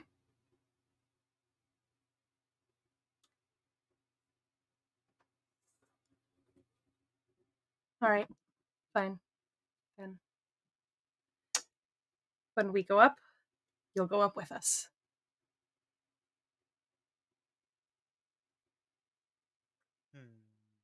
I'll see what I can do. Is there something we can do with the hanged men?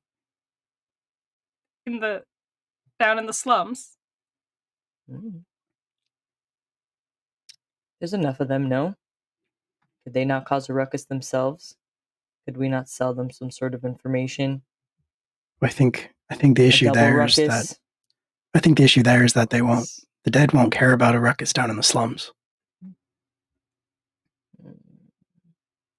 They let the slums kind of self-manage. They only half-heartedly watch it. They only go down there to collect the dead. They don't go down there to catch anyone. What if we open the gates? What, to the for higher slums? levels. Oh, the big gates. from the slums? Mm-hmm. Well, you'd need a mana rail to get up from down there. There's only one that travels up and down. It's a nice guy who drives it, I hear, though. We're in pretty He's good nice. with him. He's a pretty Yeah. good guy. He's a good guy.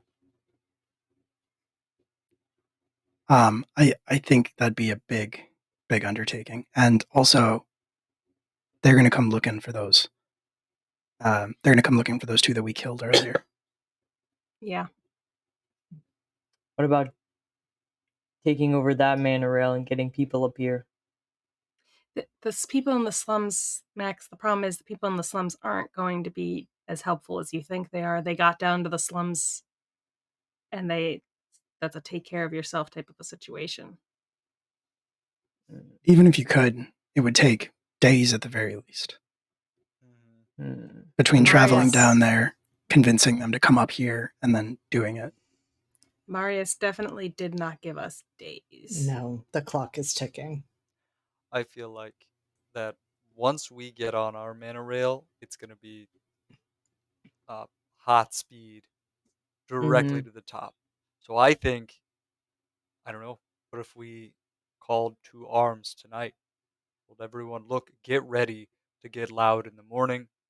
We make our way to the monorails, and then the moment we can, we get in there and we speed away as fast as we can. Yeah, we can start putting the word out tonight, start letting folks know. We ride in the morning. We ride at dawn. We love a good Ride ride. at dawn. Love a good ride.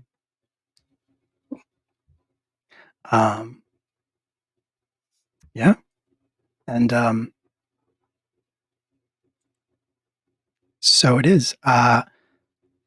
Kelly, I think you feel as you are like standing there with everybody, you feel a like unexpected touch on your hand. And you realize that like whether it is conscious or not, Edmund has like put his hand in yours. And he's like not really, he's not looking at you, he's not looking down, he's just like sort of having a conversation, he's thinking about what he's going to do. But yeah, he has taken your hand in his. Hunter, Hold it. I need you to roll perception. Do you Roll perceive perception. that Edmund Shut also up. took your hand? I'm like suddenly afraid to make this roll. What is No, it? this is to notice Max taking your hand. Of um, course. And Of to notice course. Edmund is playing footsies with Max. Yeah.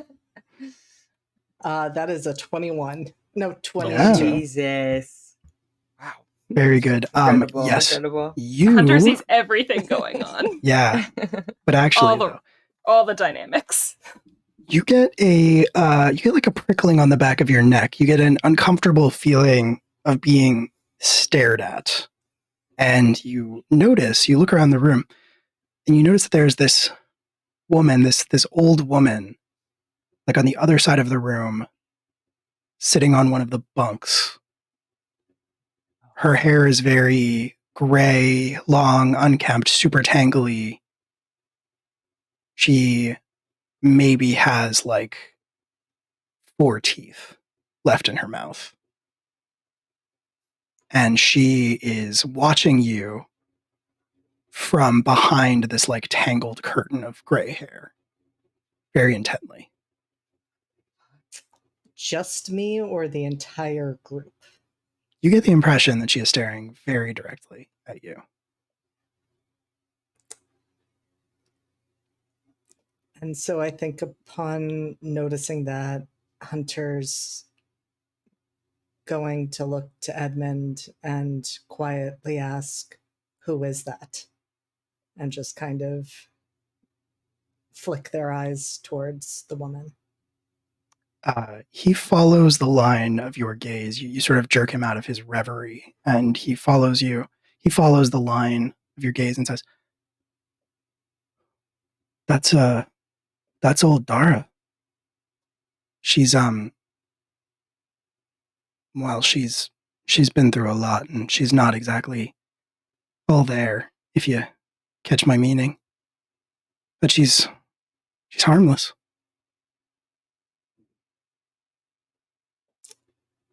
Hunter's just going to nod, and then Hunter's going to walk over to her. She kind of like averts her gaze as you approach her. She looks very hard. She looks like she's trying very hard to look anywhere else, but if you stop in front of her, she will look back, sort of staring at like the center of your chest, and she will like reach up. She'll start to like the line of her sight will look up at you, and she will sort of like part the hair out of her face as she does so.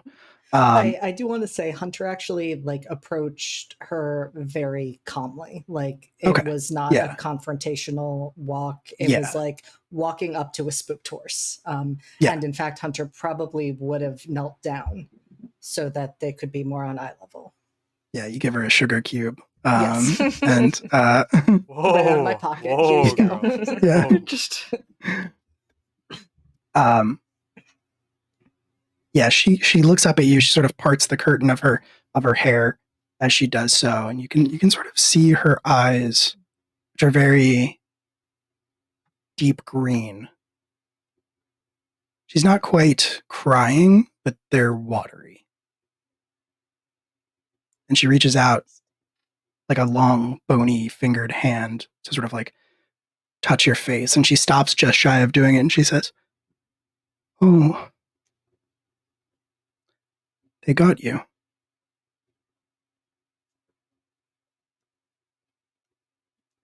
They? The dead. They made you one of their own. They made you like them.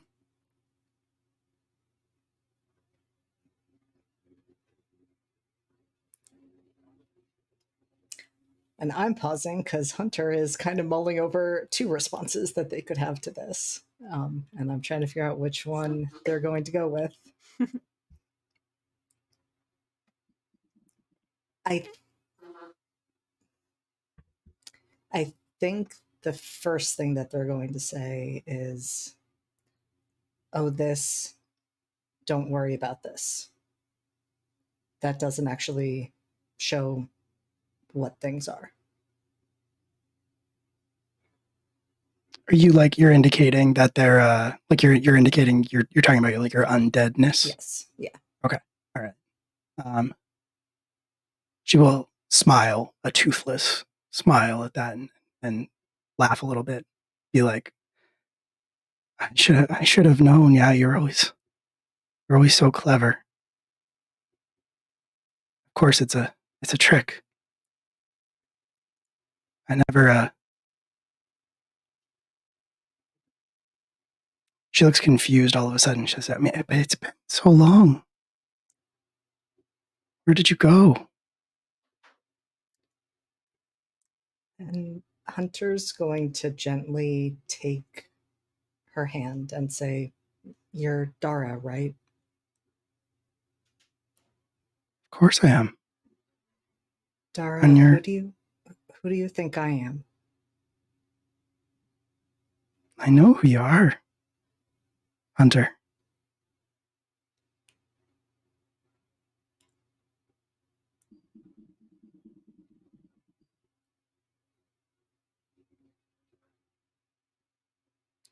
And she will. Hunter's just going to freeze at that.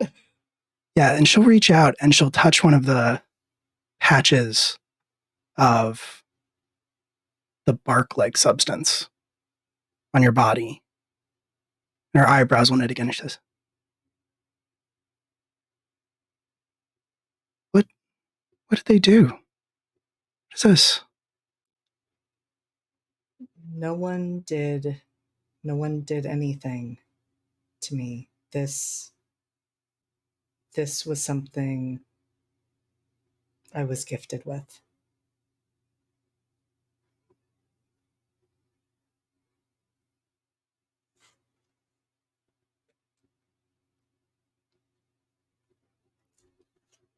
She looks like she's trying very hard to process that. And then partway through, her expression just sort of breaks. That expression of like being attentive and focused and processing what you're saying just kind of dissipates, and she kind of starts kicking her feet a little bit where it's hanging off the edge of the bunk, kind of like the way a child would, and she starts like looking around the room a little more distractedly, a little more animatedly and less focused. She's kind of like talking to herself as she does so, just kind of saying nonsense to herself. She does so. None of it really sounds relevant to you.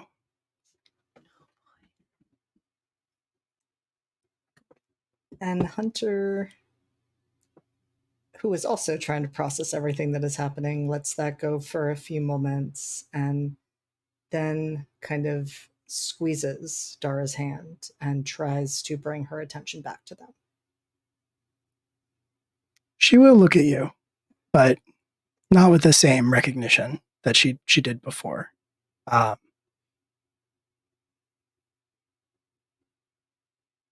What can I help you?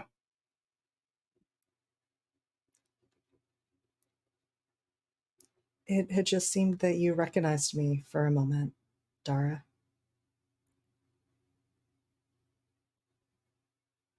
Are you lost? No, Dara. I'm okay.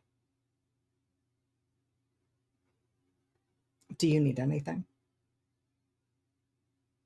No, I'm fine. And Hunter's going to stand up and slowly rejoin the others. When you go to pull away, she will squeeze your hand one last time. And she'll say reassuringly, don't worry. When this is all over, you can go home. Back to Ohio.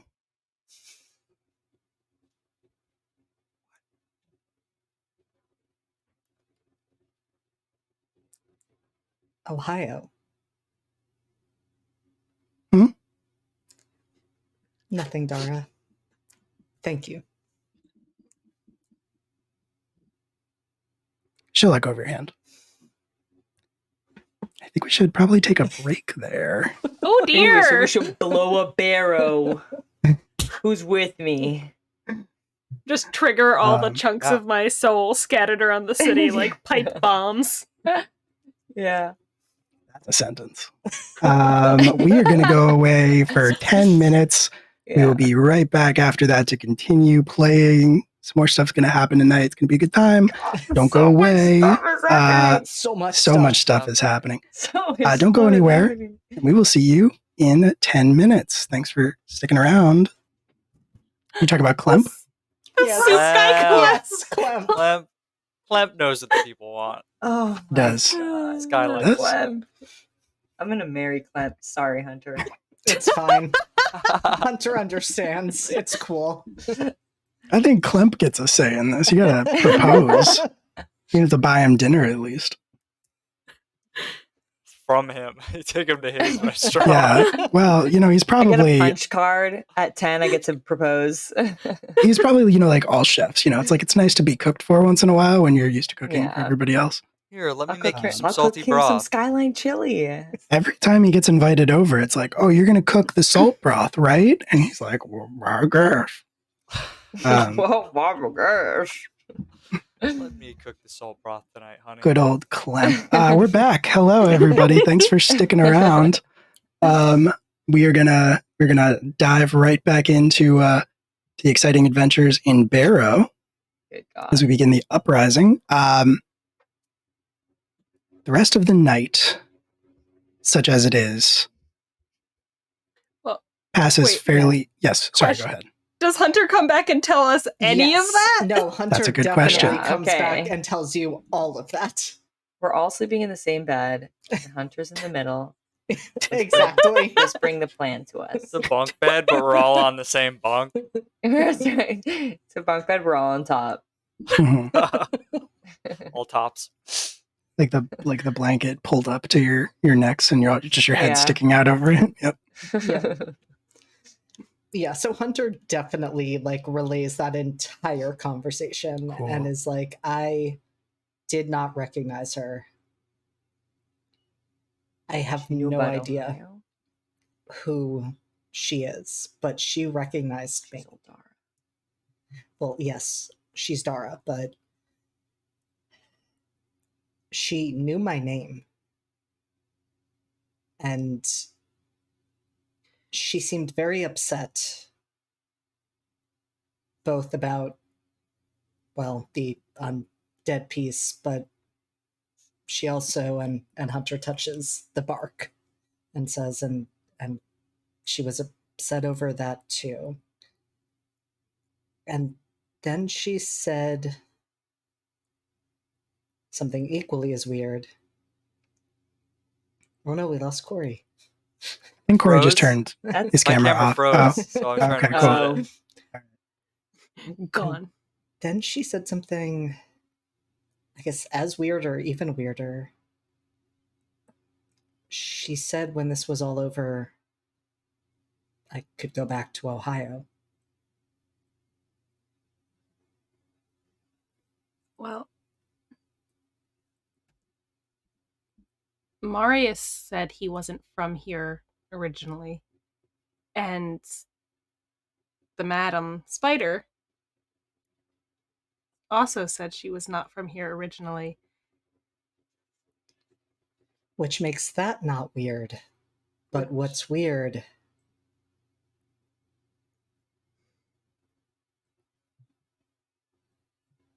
There's no one I can think of who would have seen me here before I was in the Heartwood. But that's what I'm saying. Maybe she's not from here either, Hunter. That she's also from Ohio? That thing was just in the middle of a cave. Maybe we were special, maybe we weren't, but there were also more henges in Stonehenge than we fell through. Marius also said that Barrow itself is not from here. All right, Corey. No. Now we lost Corey. Oh, no. Oh, there Now he he's back. is. Hey! You're muted. No, his sound is Donovan. not back. Had the extra window set up, ready to close one, open the other, Hell Nice. yeah. and we're back. Didn't miss a beat. Good job. It's just, So- she looked at me with such familiarity. That's the part that unsettles me. It's not that she knew that information, it's that she knew me. And you don't remember her. No. Could she just be someone who's been watching you? Another person from another world? You can track those types. What if she's your Raven Queen? Oh yeah, what was your thing that you went through? It was your symbol on the door was antlers? Think so, yes.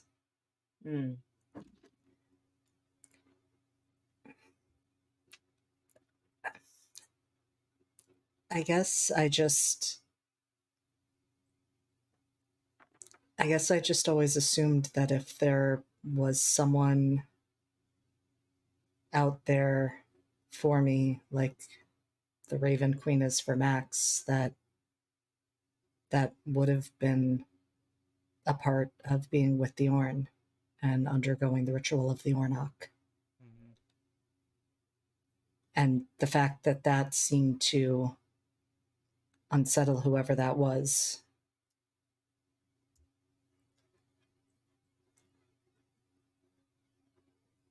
That's what unsettles me. Maybe she's afraid that you've been marked, and so you can't go back. But to be fair, we all have been changed.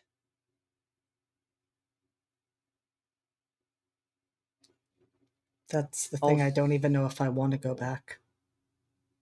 Also, if it is potentially another Raven Queen-esque.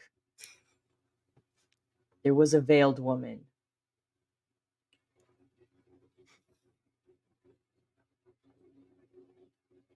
She was one of the other statues. I really do not like the idea that the Danon have any part of what's going on with us. I know we can't really deny it at this point with Max, but Sorry.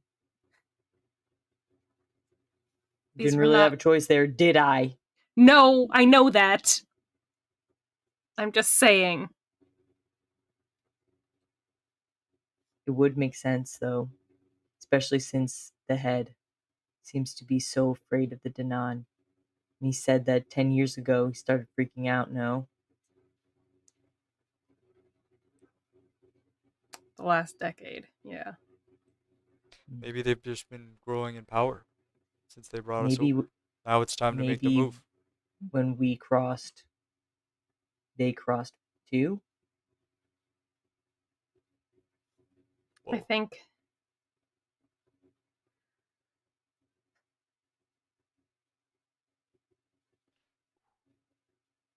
I think at some point when we have more time, we're going to have to try to figure out if we can match any of those symbols that we saw in the rocks to any of the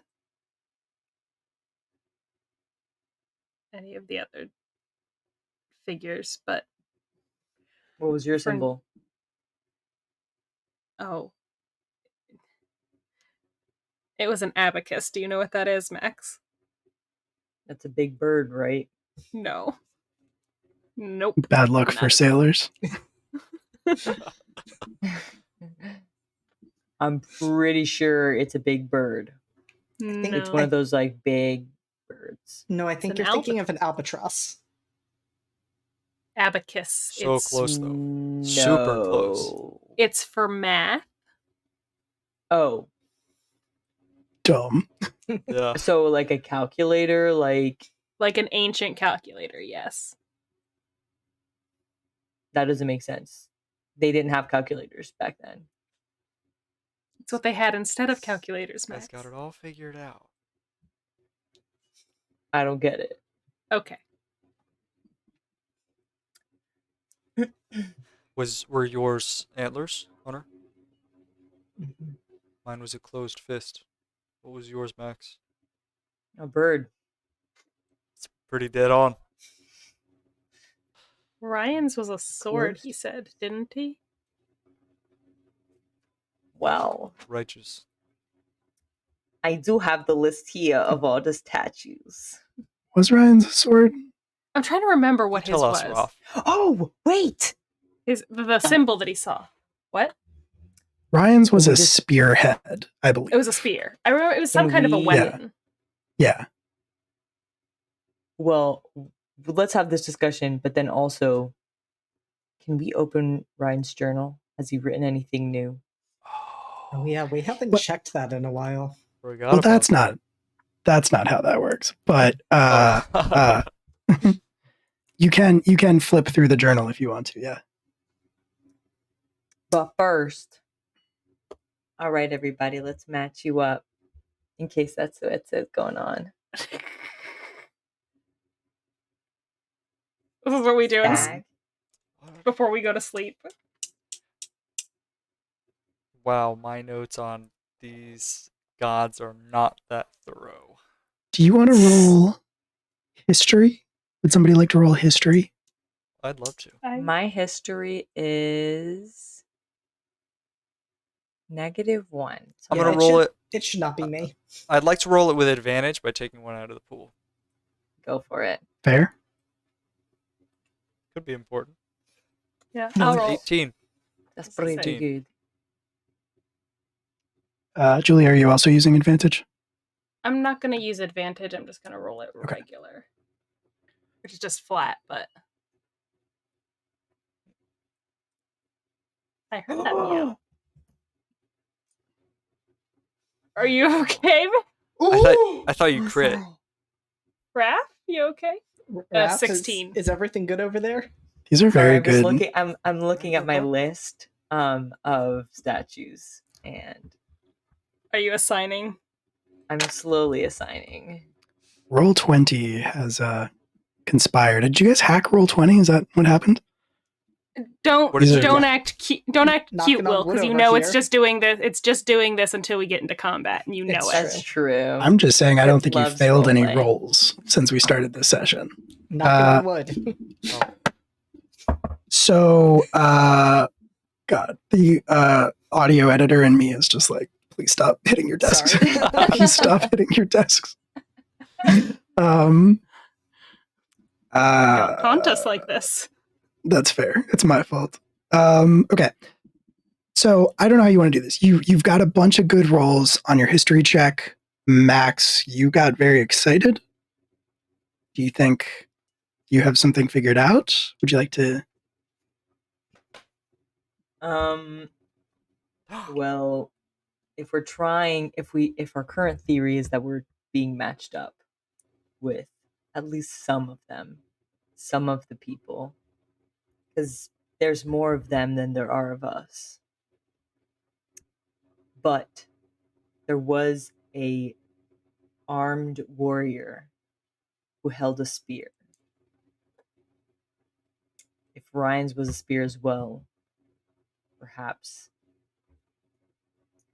they were buddies. I said my notes weren't good, but I have written down warrior, parentheses, spear, parentheses, Ryan.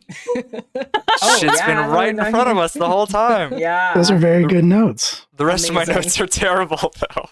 You have the one. I have the one. I figured out one. So Max, that stuck with you. You do recall that one, and maybe because you are a little jealous that you got a bird, and Ryan got like a warrior with a spear. Got some annoying bats. But that being said, Wayne, as the person in this group who has probably done the most traveling around Aloran, and Anun in general, things are starting to come back to you. Very good. Things are starting to come back to you. And as you are, I'm just kind of going to combine your role with Kelly's role, and say that as you are sort of flipping through Ryan's journal, you do find, you do realize that there are 2 pages that are stuck together.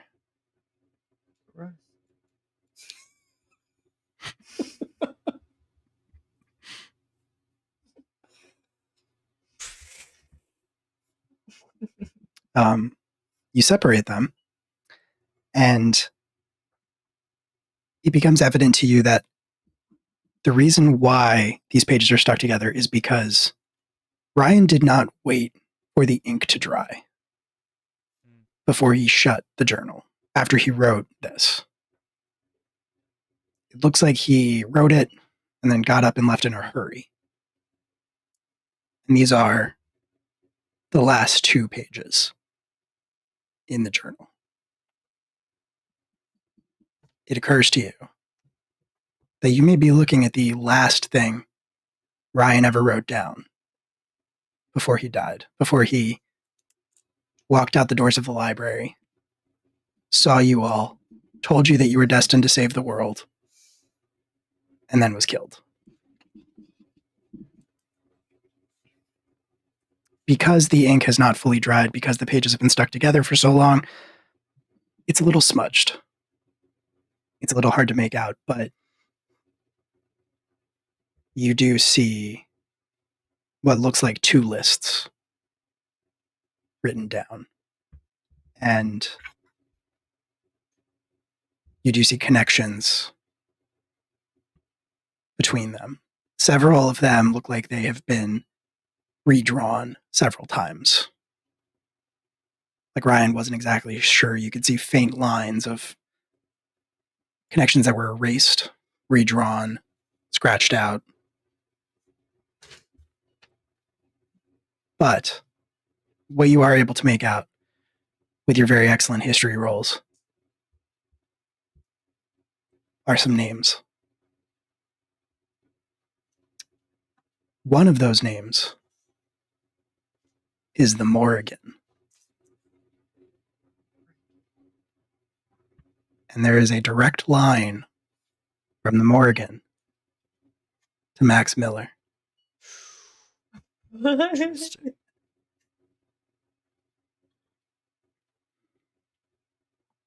Ryan's own name is included on here. Is there a heart between it and Max Miller? God damn it. It's really hard to tell because the ink is so smeared.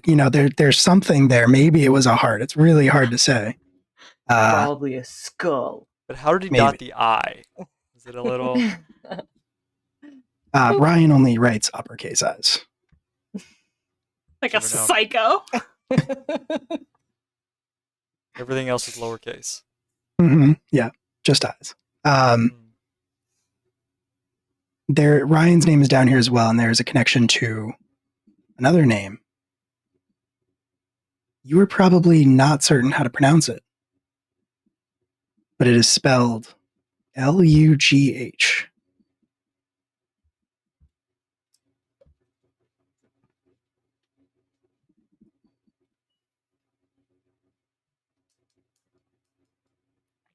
Going down the list, you see a few more. You recognize your name, Wayne. Although, it would say Eugene, of course. Mhm. And the name connected to you, again, you might not be certain how to pronounce it. It's Nuada. Nuada.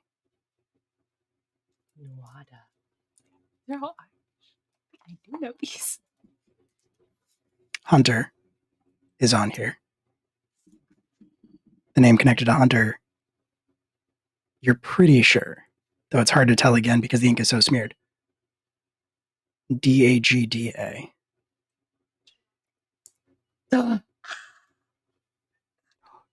Interesting. Wake the bitch up! Max has it all figured out. This is his moment. You find Kelly on the list. You trace the line, but it's not connected to a name.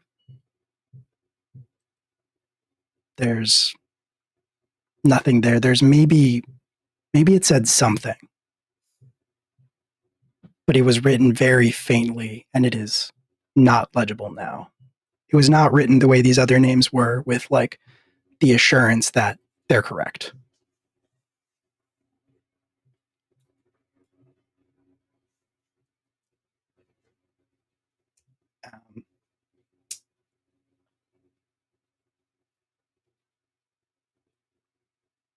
At the very bottom of the page, in that same sort of frenetic, sketchy writing of emphasis that you've seen throughout the journal and other spots, it says, "Save the world," and then an equal sign. On the next line down, it says, "Defeat the Danan."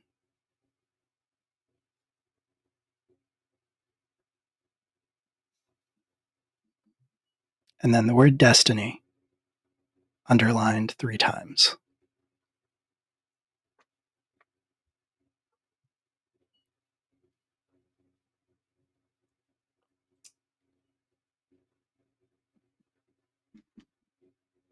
Gosh, my notes are terrible.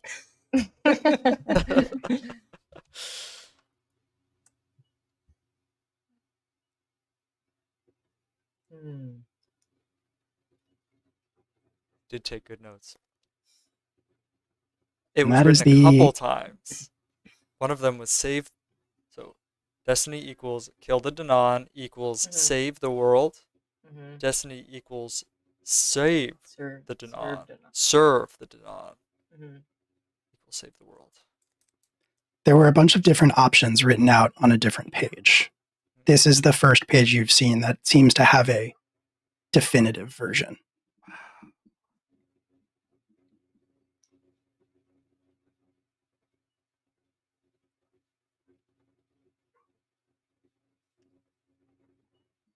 The last thing that he wrote.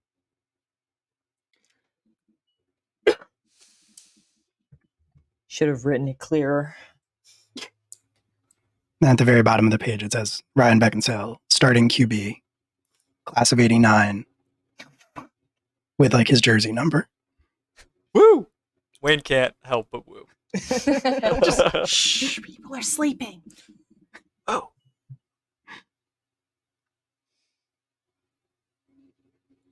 So, are these second names the names of the Danon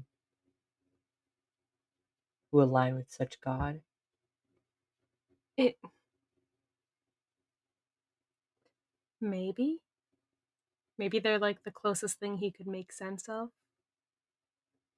You know, like the closest equivalent he had to make them make sense. I don't know, maybe they're the same across universes, planes, whatever. Maybe they're different. Maybe they're in competition. We don't know. Hmm.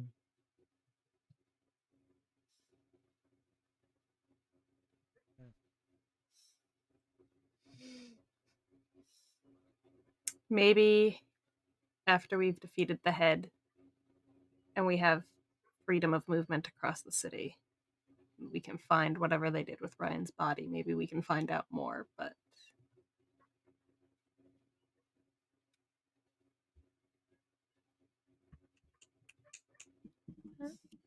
hello. Thank But you. yeah. Hello. My fear is that one of these interesting prisoners could be Ryan.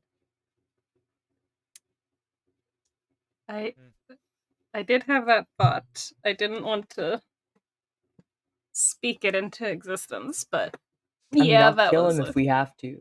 Well, But all right. I don't know about Max. that, but I don't think we should kill any of the prisoners, given that they're prisoners, unless for some reason we absolutely have to. and it's probably a good thing because then we know where he is. All we got to do is unprisoner him, and we got our boy back.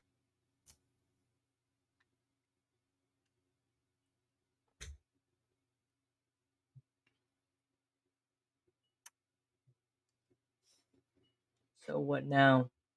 I think we need to get some shut eye. Got a big day ahead of us. Can I, before we go to sleep, I want to use borrowed eyes and try to see through the bat that I sent out. See where he's Okay. at. See if he's chilling. See if he's actually doing the deed or if he's, I don't know. Interesting. Okay. Yes. Borrowed eyes, you just do it, right? There's no roll. Let me check. I have it here. Is it as an action? You can influence the watchers for an hour. Yeah. It's just as Yeah. an action. Cool. Yeah, you can do that before you fall asleep. It is harder than you expected. I'm going to say that it has been a very long time. You guys have been going nonstop for a while now. You're not even sure exactly how long it's been, but you're pretty confident it's been over 24 hours. And I'm going to say the longer you go without sleep, the more the Dreamweavers start moving. You can sort of feel Ugh. them like getting restless in your heads.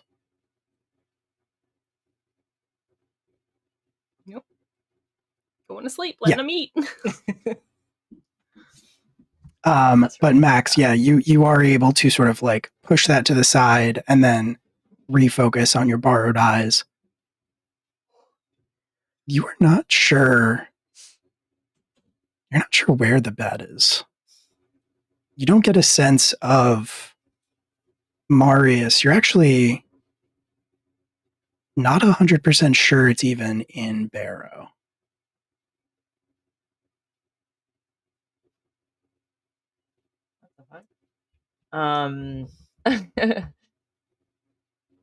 So technically, okay, first, is it still a bat?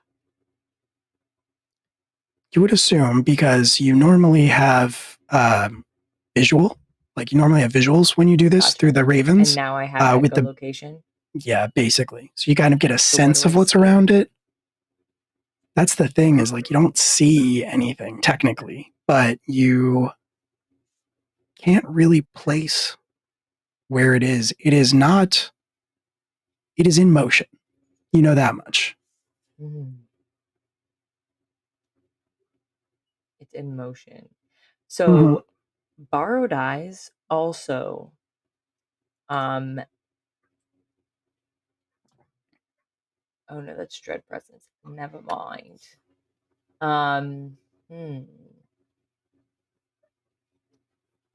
Interesting.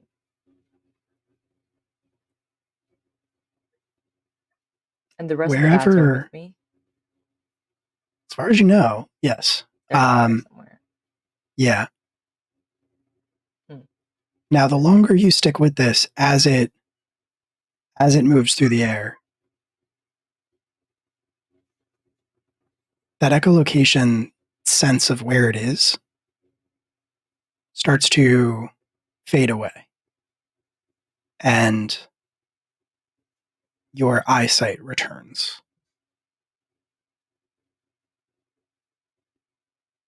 Looking through this thing's eyes, you can see like wingtips off to either side, and you realize that it has become a raven once again. Where you going, buddy? It's a good question. Wherever it is,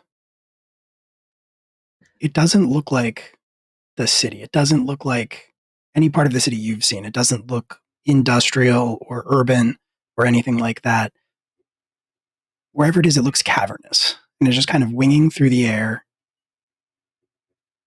And as it moves, it fixates, your vision fixates on some kind of ledge, perhaps. Standing on that ledge as you draw closer to it is a impossibly beautiful woman with white hair. Very, very fair skin. Black hair? Did she have? Sorry. I don't remember. Silver hair, no. She had silver hair. Silver hair? Cool. All right. Yeah. Silver hair. Very, very pale skin. And the bird kind of wings its way over to her and lands on her shoulder.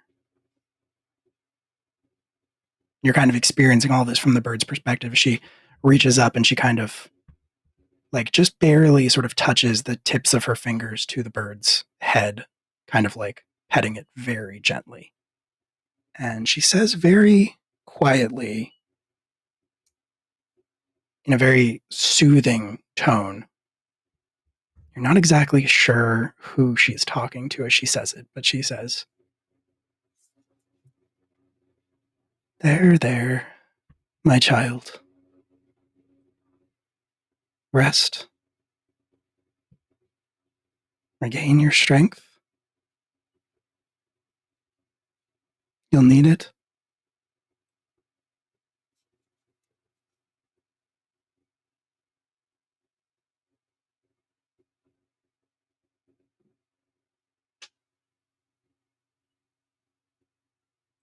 What do you do? I can't speak through the bird. Do you want to try? Yeah, I do. What would you say if you could? Oh, so many questions. I I want to say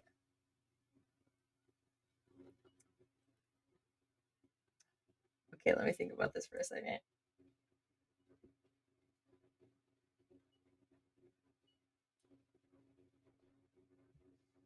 I want to say,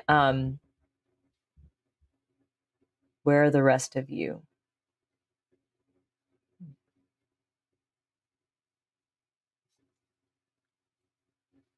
So your voice doesn't emerge from the raven or anything like that, but you get the impression that she heard you. And she says,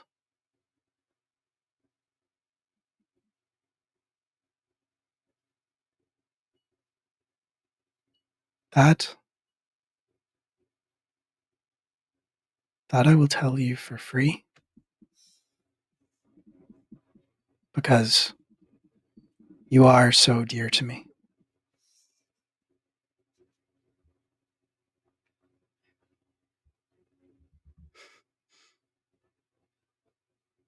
They wait.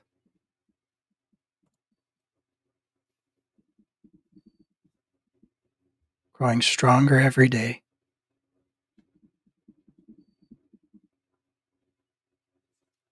But you and I, we had business here, didn't we?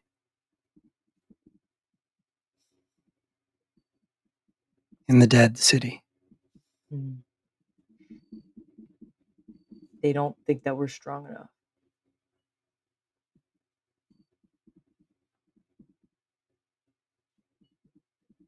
Perhaps not yet.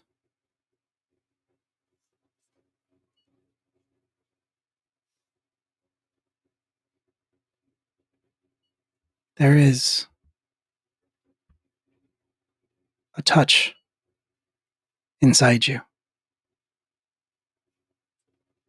Like ink dropped on a page.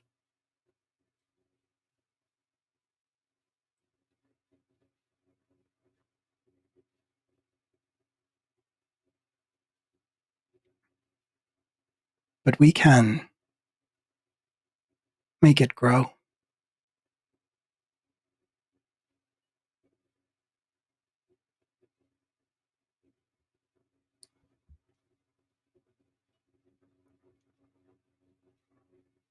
Would that help us? I don't mean you.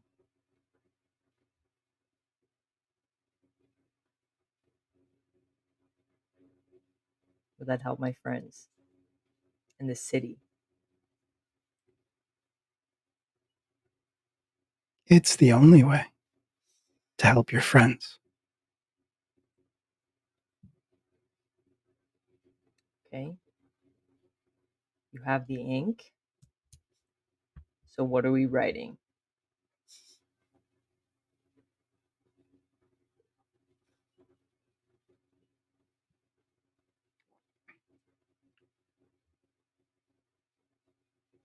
She touches the head of the raven again, strokes it, and says, "Sleep now. You let me worry about that." I don't like the oh. And I think at that point Max would just be like knocked out of it. And not sleep very well. Yeah, when you wake up in the morning, you're not sure if that was a dream or not. Spider The rest of had you, a good snacky. you've had a chance to rest now. You've all regained your strength. And you level up. Oh, ho, ho. We leveled That's up. right. Yay! You level up. Level up. It's Kelly, very I don't know exciting and good news. if this will matter to you at all, but since we just took a nap, we can change out our spells.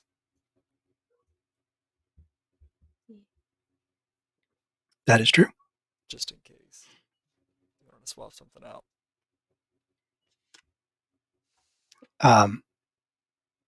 As you are all awakening from your sleep, a very tired-looking Edmund comes back into the room, and there's activity going on all around you. There are people. Everyone in the misery shift that you have seen so far is kind of going under their bunks into various like cubbies that have been chipped away in the walls, pulling out different bits and pieces, and combining them in a similar way that you saw them do when the patrol was coming through. Sort of just taking all these different component parts and assembling very rough-looking, half-finished, but fully functional casters, different objects like that. It's very clear that they are gearing up for war, essentially. And a very tired-looking Edmund comes back in. As you're waking up, Seamus kind of meets him by the doorway, and you are able to overhear the two of them talking. Seamus is asking, was there any luck? And Edmund replies, some, but everybody's scared. Everybody remembers what happens everyone remembers what happened last time.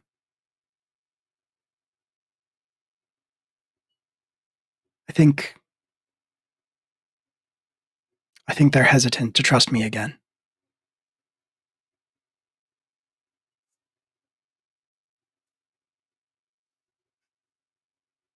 I'm not sure what to do.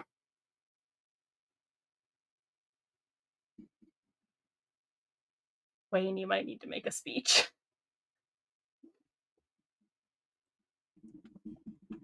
You're the only charming one we've got. Go, It's true. go get 'em. Doesn't Max have a surprisingly high charisma? But only for like, well, yes, but it's mostly for like intimidation. That makes sense. So I can stand behind there and be like, good, yeah, Scare you can intimidate them. Yeah, You can- that's you a can great do that. idea. You can do the I- help action. yeah, I'll stand behind him, kind of like how we did with Grisky practices and Grisky tournaments. I would just kind of stand behind and then get off the field. Off the ice.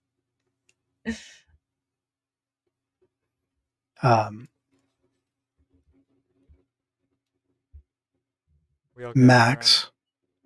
Yeah. Max, when you wake up, as you were sort of looking around, coming back to your senses, similar to before, you see that there are black lines on your body, like a tattoo. No, not again. Oh God. And you can decide where they are and what they look like. Okay. But they are there. You hear, as you look down at them, you sort of hear that, you sort of hear the Morrigan's voice again, echoing as it says, "A drop of ink."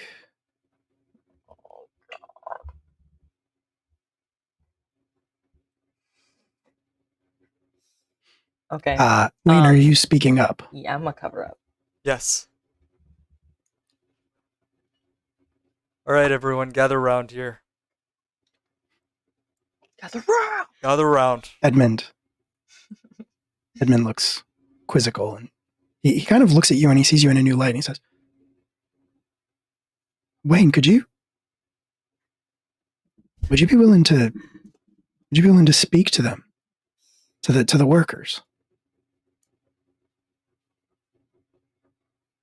Yeah, I think I could give him a speech, a couple words. They'll be lining everyone up for head count soon. I mean, you won't have long, but we outnumber the overseers, at least 1,000 to 1. You take them a while to reach you at the very least. More if people act up.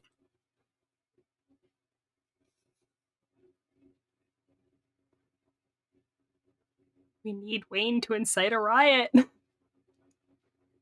I mean, Riot. I can't imagine you've ever done anything like this before, and I'm sorry to ask it of you, but No, he's good at this. You would be surprised. He's really good at this. Not the first time, believe it or not. Yeah.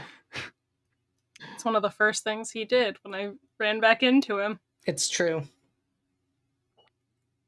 Don't doubt Wayne. I did not mean to. If you're willing, I mean, this is it.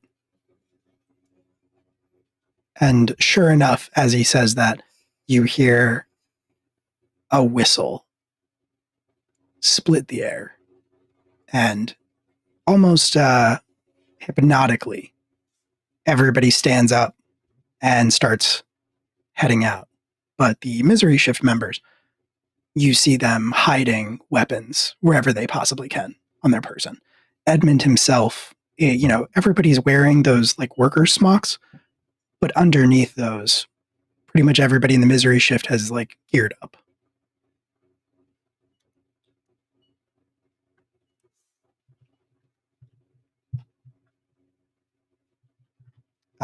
And you filter out, you follow along with everybody. Before you leave, Edmund will sort of put out a hand to stop you and he'll say, I don't suppose there's anything you can do about this. He kind of gestures to your undeadness. Disguise self to look like normal Wayne. I was gonna say, now that it's morning, Sick. we can. Yeah, we can. I'm gonna do this real quick. Alright, got back 3 charges, I think. Nice. Perfect. The rest of you, if you want to also roll to see how many charges you get back. But, Alright. The D4, correct? Mhm. yes. Nice. Full, baby, full up. 2, 3, gotcha. 4. Cool. You all had very good night's sleeps, and your Dreamweavers are very full. Mine got to feast upon my PTSD dreams, I'm sure. Mm-hmm. I mean, I think your ears are all probably pretty nourished on PTSD, except for maybe Wayne. You are shuffled outside with the throng of other workers and out into the yard that you have traversed several times now, where outside of each of the individual concrete, boxy dormitory buildings, the workers form single file lines. And at the head of each one, you see one undead overseer in the coveralls holding one of those like shock batons. Edmund will kind of put out an arm to slow you down if you start getting too far ahead. And you end up near the back of your line, outside of your particular dormitory. As you get out there and you're in that line, the overseers at the front of each of your groupings take a step up into thin air. Their boots seem to step as if there was something solid beneath them. And they take about 3 or 4 steps straight up and then stand there. And you can see that they're sort of looking out and counting heads. Mm. And as you're standing there, Edmund is going to say, this is pretty much it. It's now or never. Not sure everybody's going to be able to hear you, unfortunately.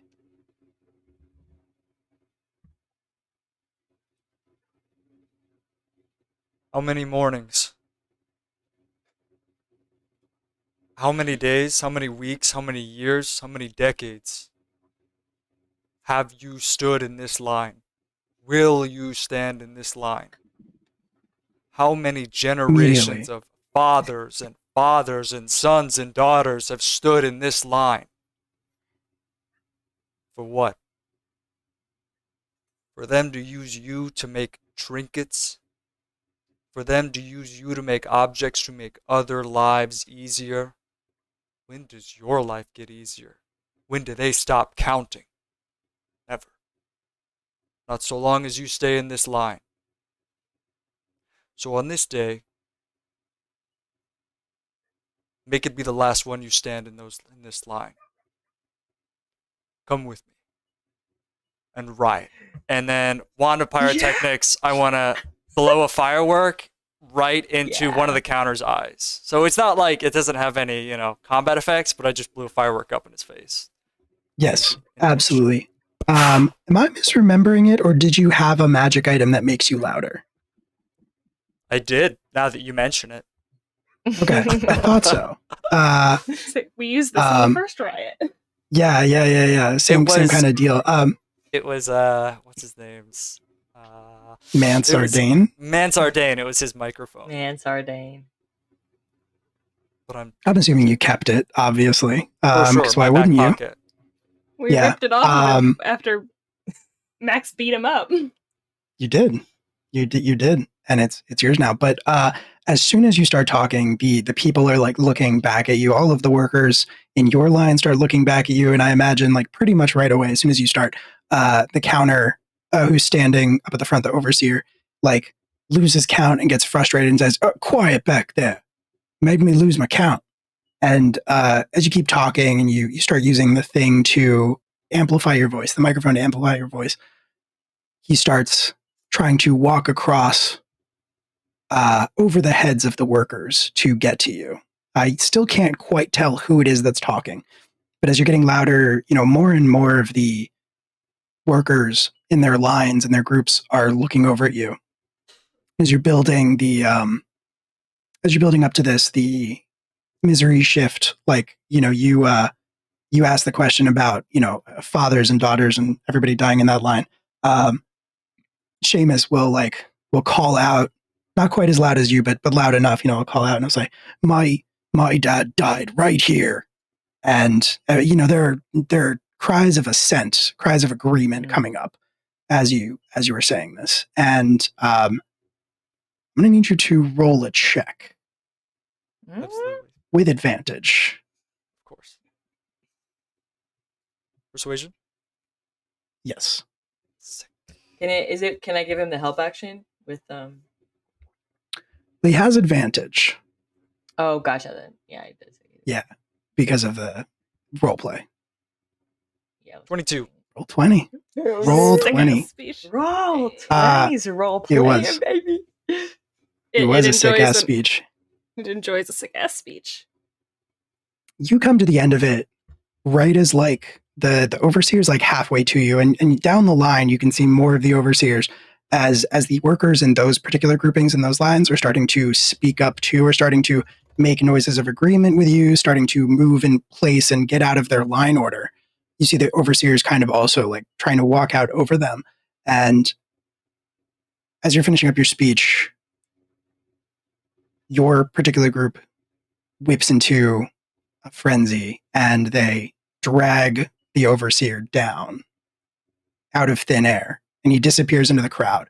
And the second that happens, all of the lines start doing that. And the overseers are quickly sort of swallowed in a sea of angry workers. Hell yeah. And chaos ensues almost immediately. That whistle that you heard earlier gives way to an alarm that starts ringing out over it, like loudly splitting the silence of the factory district and Bloodside. You see vague shapes moving on the other side of the fence. At the same time, you see the workers start sprinting towards those same fences. And in all of the chaos, Seamus is going to grab you by the shoulders, Wayne. And he just has this wild look in his eyes. He is going to rip the smock off of his body. And he is he's wearing the bottom half of a second smock underneath it. Nice. that has been colored. It's been decorated with little stick figure drawings of violence and nice. Yeah, like bloodshed and things, like bodies torn in half and things, but they're very poorly drawn. He has this wild look in his face, and he's gonna shake you by the shoulders, and he's gonna say, "It's a riot! and then he's gonna run past you. He's gonna leave you and sprint with everybody else, screaming the top of his lungs.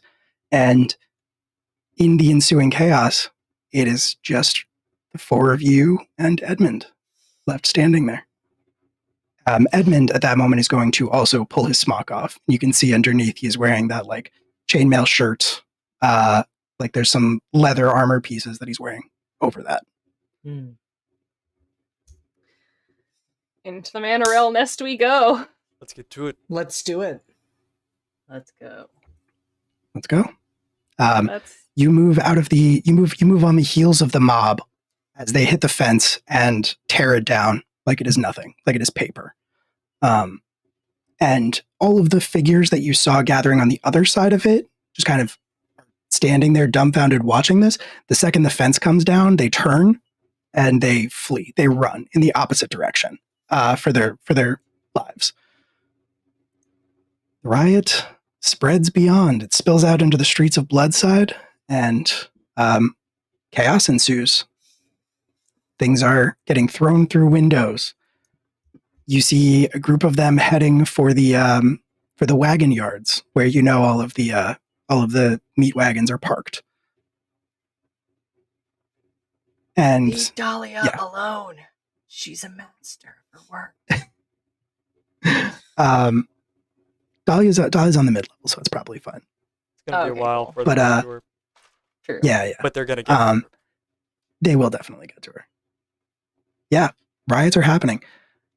Edmund is going to say, Kelly, did you say you could call it to you?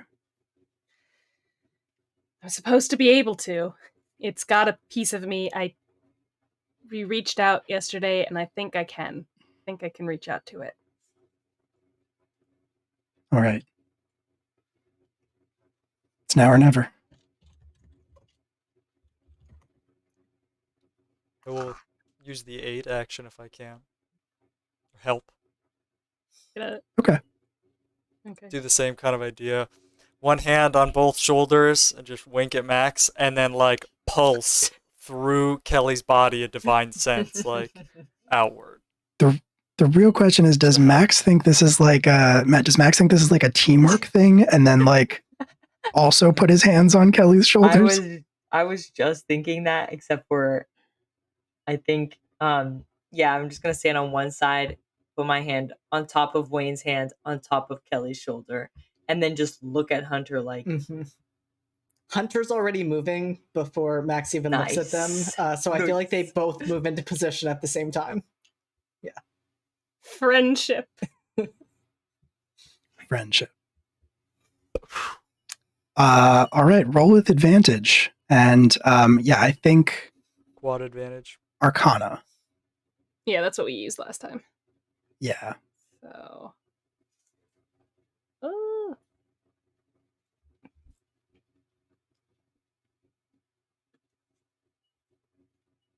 Okay, hold on. Sorry, it's. You're good. Roll20 did not want to open for me. There we go. There it goes. So it's going to be 14. All right. To 14. Try to find the hunk of my soul. You reach out in that same way. It's less overwhelming this time because you're braced for it. You know what to do. And you know what it's going to feel like. And eventually, after just a little bit of searching, you do find it. You do connect with it. You feel it because it is at least somewhat conscious, and it is the only thing you detect that resonates with you that feels that way. It is a very basic, very simple sort of consciousness, but as you sort of touch it gingerly, it's sort of this, like, I imagine it, you perceive it as like this sort of dark void, and then there's just this tiny little spot of blue, like blue flame. And as you sort of reach out and touch it, you feel inquisitiveness at a very basic level. You sort of feel it. Are you calling it to you? Yes, I think Kelly kind of like when she reaches out and touches it, she kind of like wraps almost her hands around it like you would like cradle like a bird or something, like just holds on to it, and then kind of like imagines pulling it towards herself, like towards her chest, like she's like bringing it towards her. And On the other, sorry, go ahead. I was gonna say the only other thing I think she would do is I think in mentally she would be like come on, like we gotta do this, like come on, like coaxing it. On the other side of Bloodside, there's just a flat stretch of earth that is periodically dotted with holes.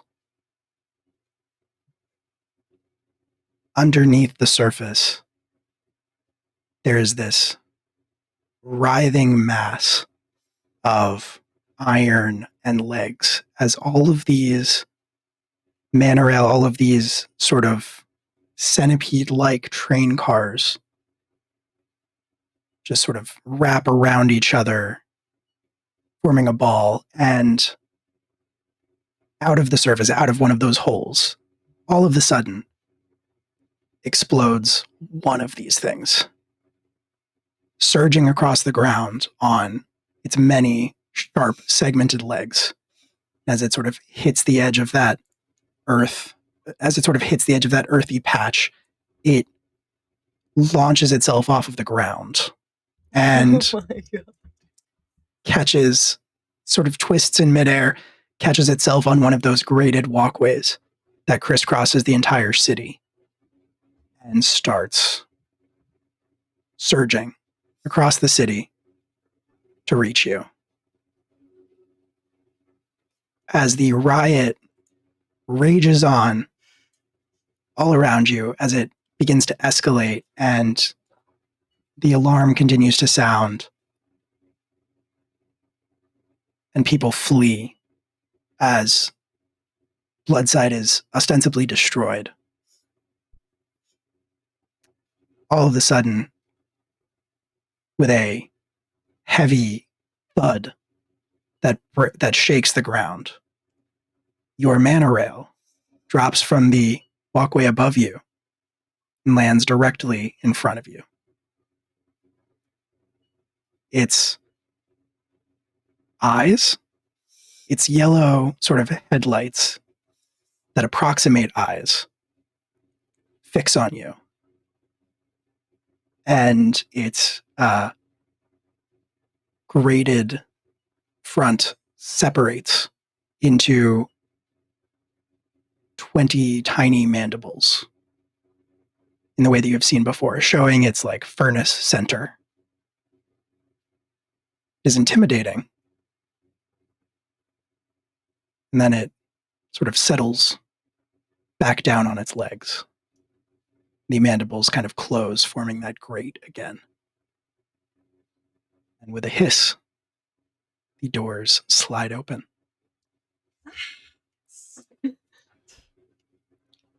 Kelly's just gonna reach up and run her hand across it. Just be like, Yeah, you've we're gonna cause so many problems.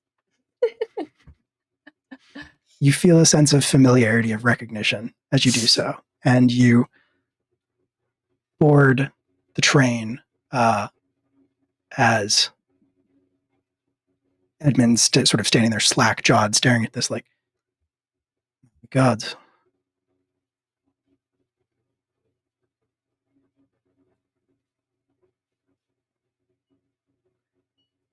You get on board. With another hiss, the doors close behind you, and are you taking a position in front of the at the front, Kelly?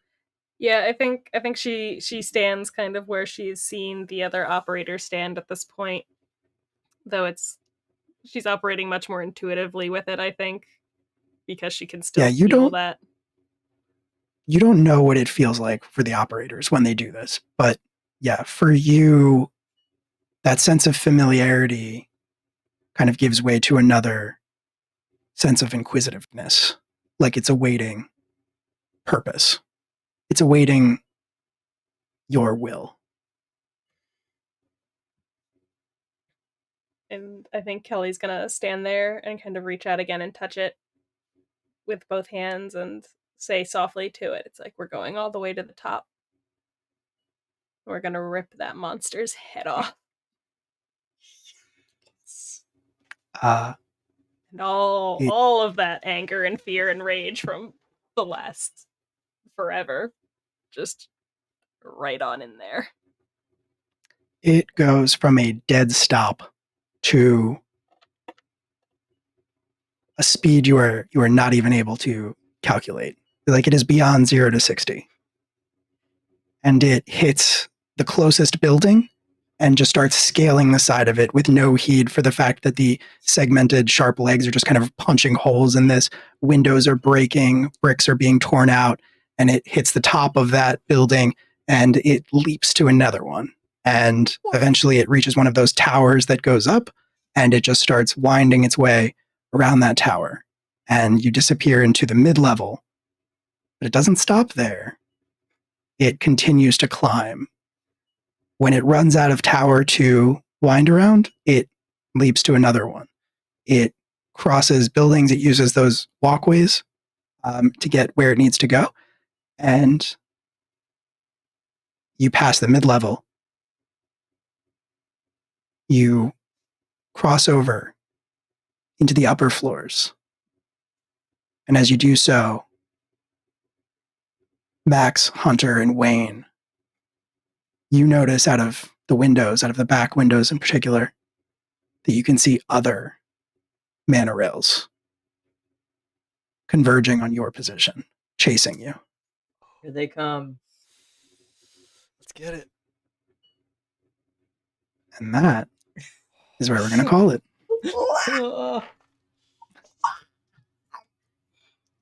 We're riding my anger all the way to the top, folks. Oh my god. Oh my god. Bruv.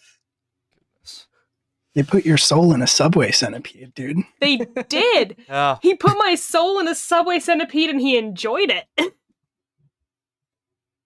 Yeah. It's it's crazy how well this like came together. Like it's crazy that he just happened to put your soul in a subway centipede like all those years ago. And then it just happened to pay off. Like that's wild. It's only 3 years. I feel like his insight wasn't that great. What are the He odds, got lucky.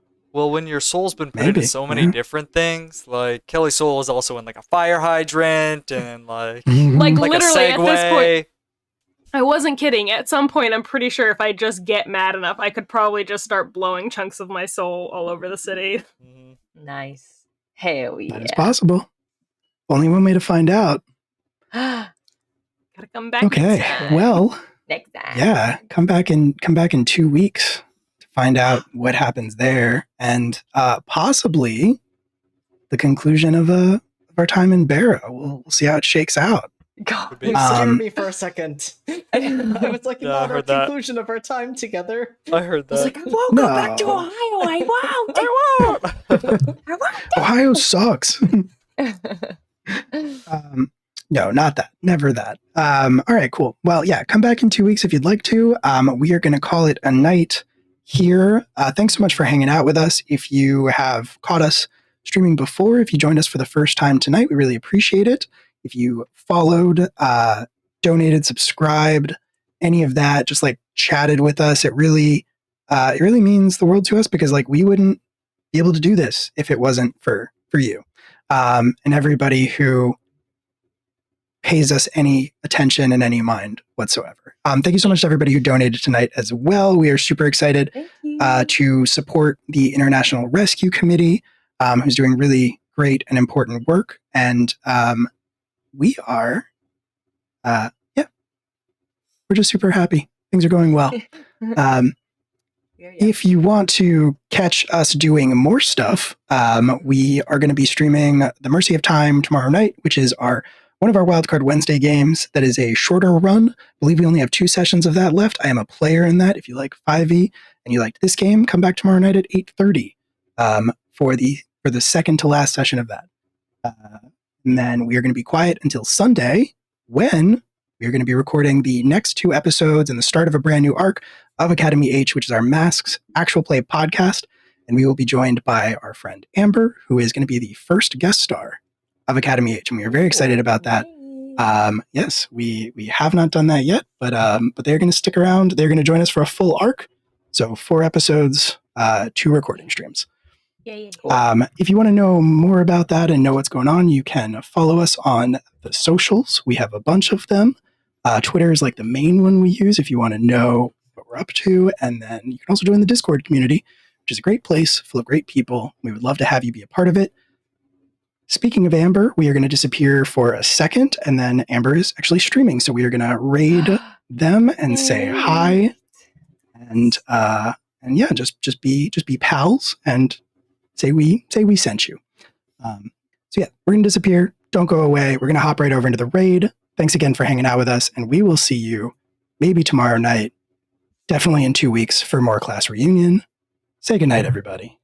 Hi, everybody. Good night, everybody. Don't forget to feed your dream weavers. It's good advice. You don't want them hungry.